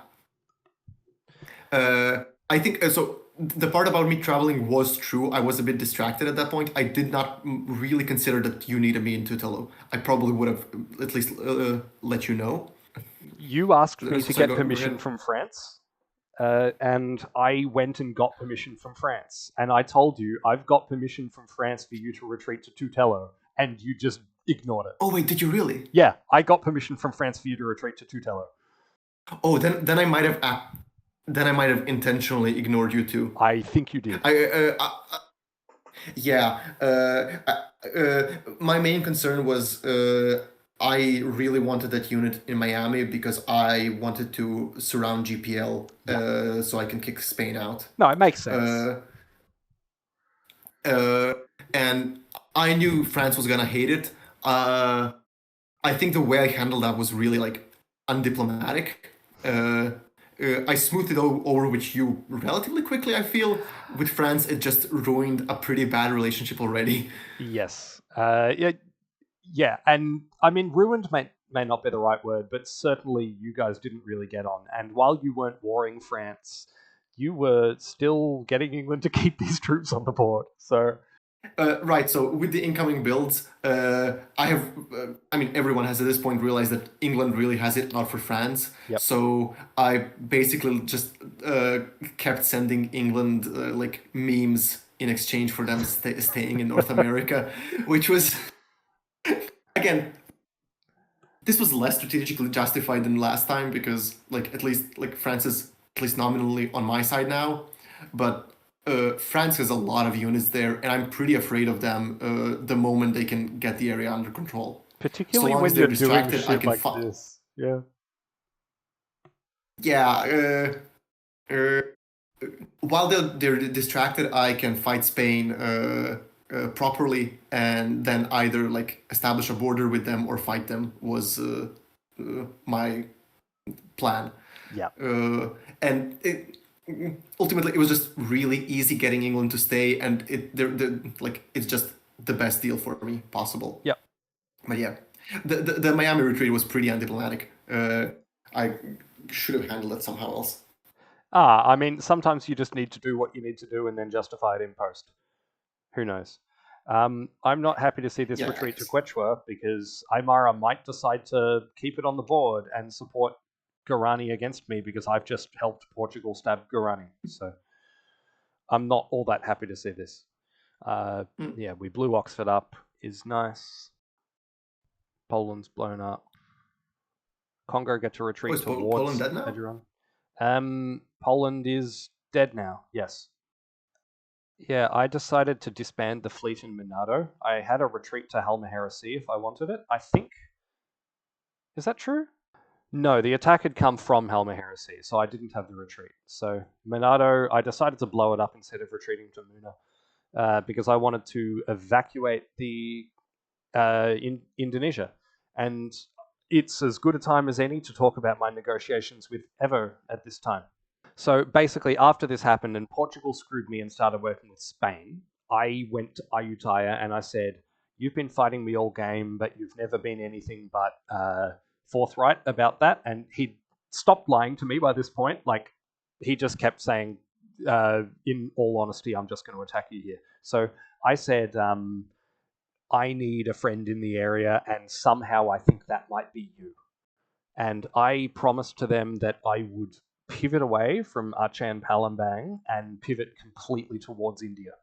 So I was basically saying, leave me Java, and I will move away from these two dots and move towards India, because I hate Portugal now, and they're on top of the game, and I need to somehow stop Portugal doing all this stuff. So that's my pitch to Ayutthaya, and they accept it, and they say, well, I mean, all I want is your dots here, so if you're going to do stuff that help me get your dots and then we can peace out, that's something I'm okay with.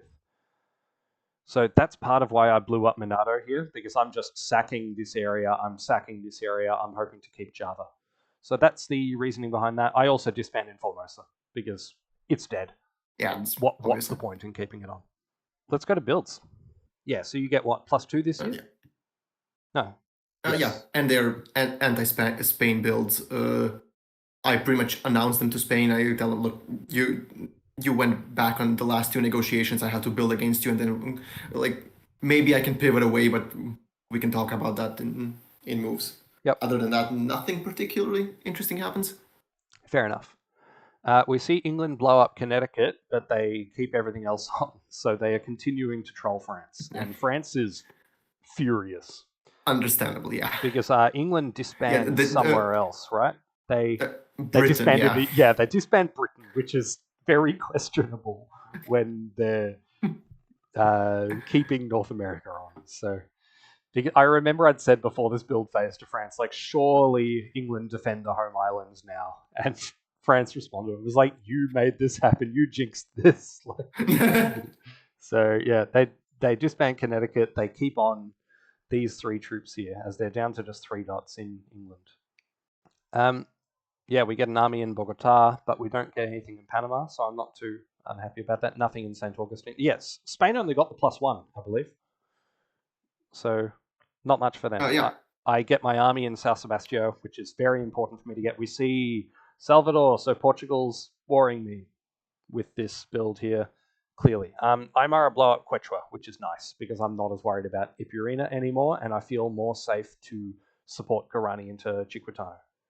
So full disband in the British Isles from England, which is great to see for me, because I really want to push in and attack England and take all these dots properly. So yeah, France starts giving up West Africa, which is fair enough. We get a build in Niani, which sucked. We had no build in Ualata, which I was very happy to see, because I was really worried that all these armies would come out and I'd just be crushed. I get my army out in Great Ardra to help defend the front. Congo builds an army in Mbanza. And what would you assume looking at that build? I mean, anti-Netherlands, especially after disengaging from the Portugal sub, who managed to stab every ally and ally every enemy. Yes. Portugal screenshotted that build and sent it to me and said, oh, well, looks like Congo is coming to attack you. I guess you can throw to the game to them if you want by holding the line against me, or you could, move against Congo. And I'm like, Portugal, you're building everything against me. I'm not going to stop defending against you. Stop. And Wait, was there a pitch that Congo was... Sorry, did you say they told you would be throwing the game to Congo? That is correct. That's and Portugal, just pitch. A reminder of the scoreboard, as Slay is saying this. And Congo is barely cracking top 50%. Yeah. And so Congo had told me that the reason they moved Gold Coast to Lopez Bay was that they were scared about Sao Tome, but they understood I didn't want a fleet there. So they were planning to convoy an army into Sao Tome to defend it. That's why Mbanza build had to happen. Of course I was scared seeing this build, because that's a great excuse to build in Mbanza and not go against me. I don't think that's a great excuse. That's barely an excuse. We'll see. I tried to get the other build to be in Mpemba instead of Pango because I wanted them to focus still down on Portugal and re-engage on Portugal. But they built in Pango because they're mostly anti-Ajuran, and also it can move to Sangha. So I was really scared about Luango Sangha and Gulf of Guinea moves coming here. So Congo has a decent stab on me here if they want to take it. What else happened? Yeah, so Portugal double builds down in South Africa against France. Safavids are looking mighty strong. Russia is not. So we get no building Cochin. And I really start looking at this and thinking, okay, I can move on India. Like, there are vulnerable dots here and I can go for them. And I build in Ceylon as part of this. So I had a few builds this year, and building in Ceylon was important because I was signposting, I'm not letting you dot me. I'm in Indian Ocean, I'm in Ceylon, I'm in Bay of Bengal, which, despite trying to move out of Bay of Bengal for the last 1 million phases, I'm still in the Bay of Bengal. So I've got position to pivot against India. Since year 2, I think. Yes. Exactly. We get 2 more fleets from Ajuran, which I'm annoyed about because I had told them I was moving away, and they said they built the fleet because they wanted to break the stalemate. The idea was to move Tavoy to Andaman Sea to Siacar Coast and then to tap Bay of Bengal. And, I mean, that takes so long. And also, they need armies in the north. And if you watch the Ayutthaya Void, you will see Azabel, the later Ayutthaya sub, complaining about the lack of armies in the north from Ayutthaya. And I think this was one of the times where Ayu could have built an army in Sukhot High and properly kind of had a line up here. But we get 2 fleets from Ayutthaya, which is still anti-me. It could be anti-Spain, who knows? We get another fleet in Timor, so they're coming for Indonesia as well to kick me out fully. So there's no point me hanging on to Indonesia. Yeah, and we'll go to the clean map. And should we leave it here for a video?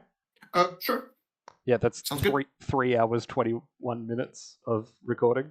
Yep. I'll show the scoreboard at the end of this year and how many builds everyone gets. Portugal is in a dominating position and has just stabbed me, has re-stabbed France. Spain has come in, has stabbed France, continuing to war against me, and has re-stabbed, has peaced out with Portugal. I have dotted France, but seem to be getting on okay with them.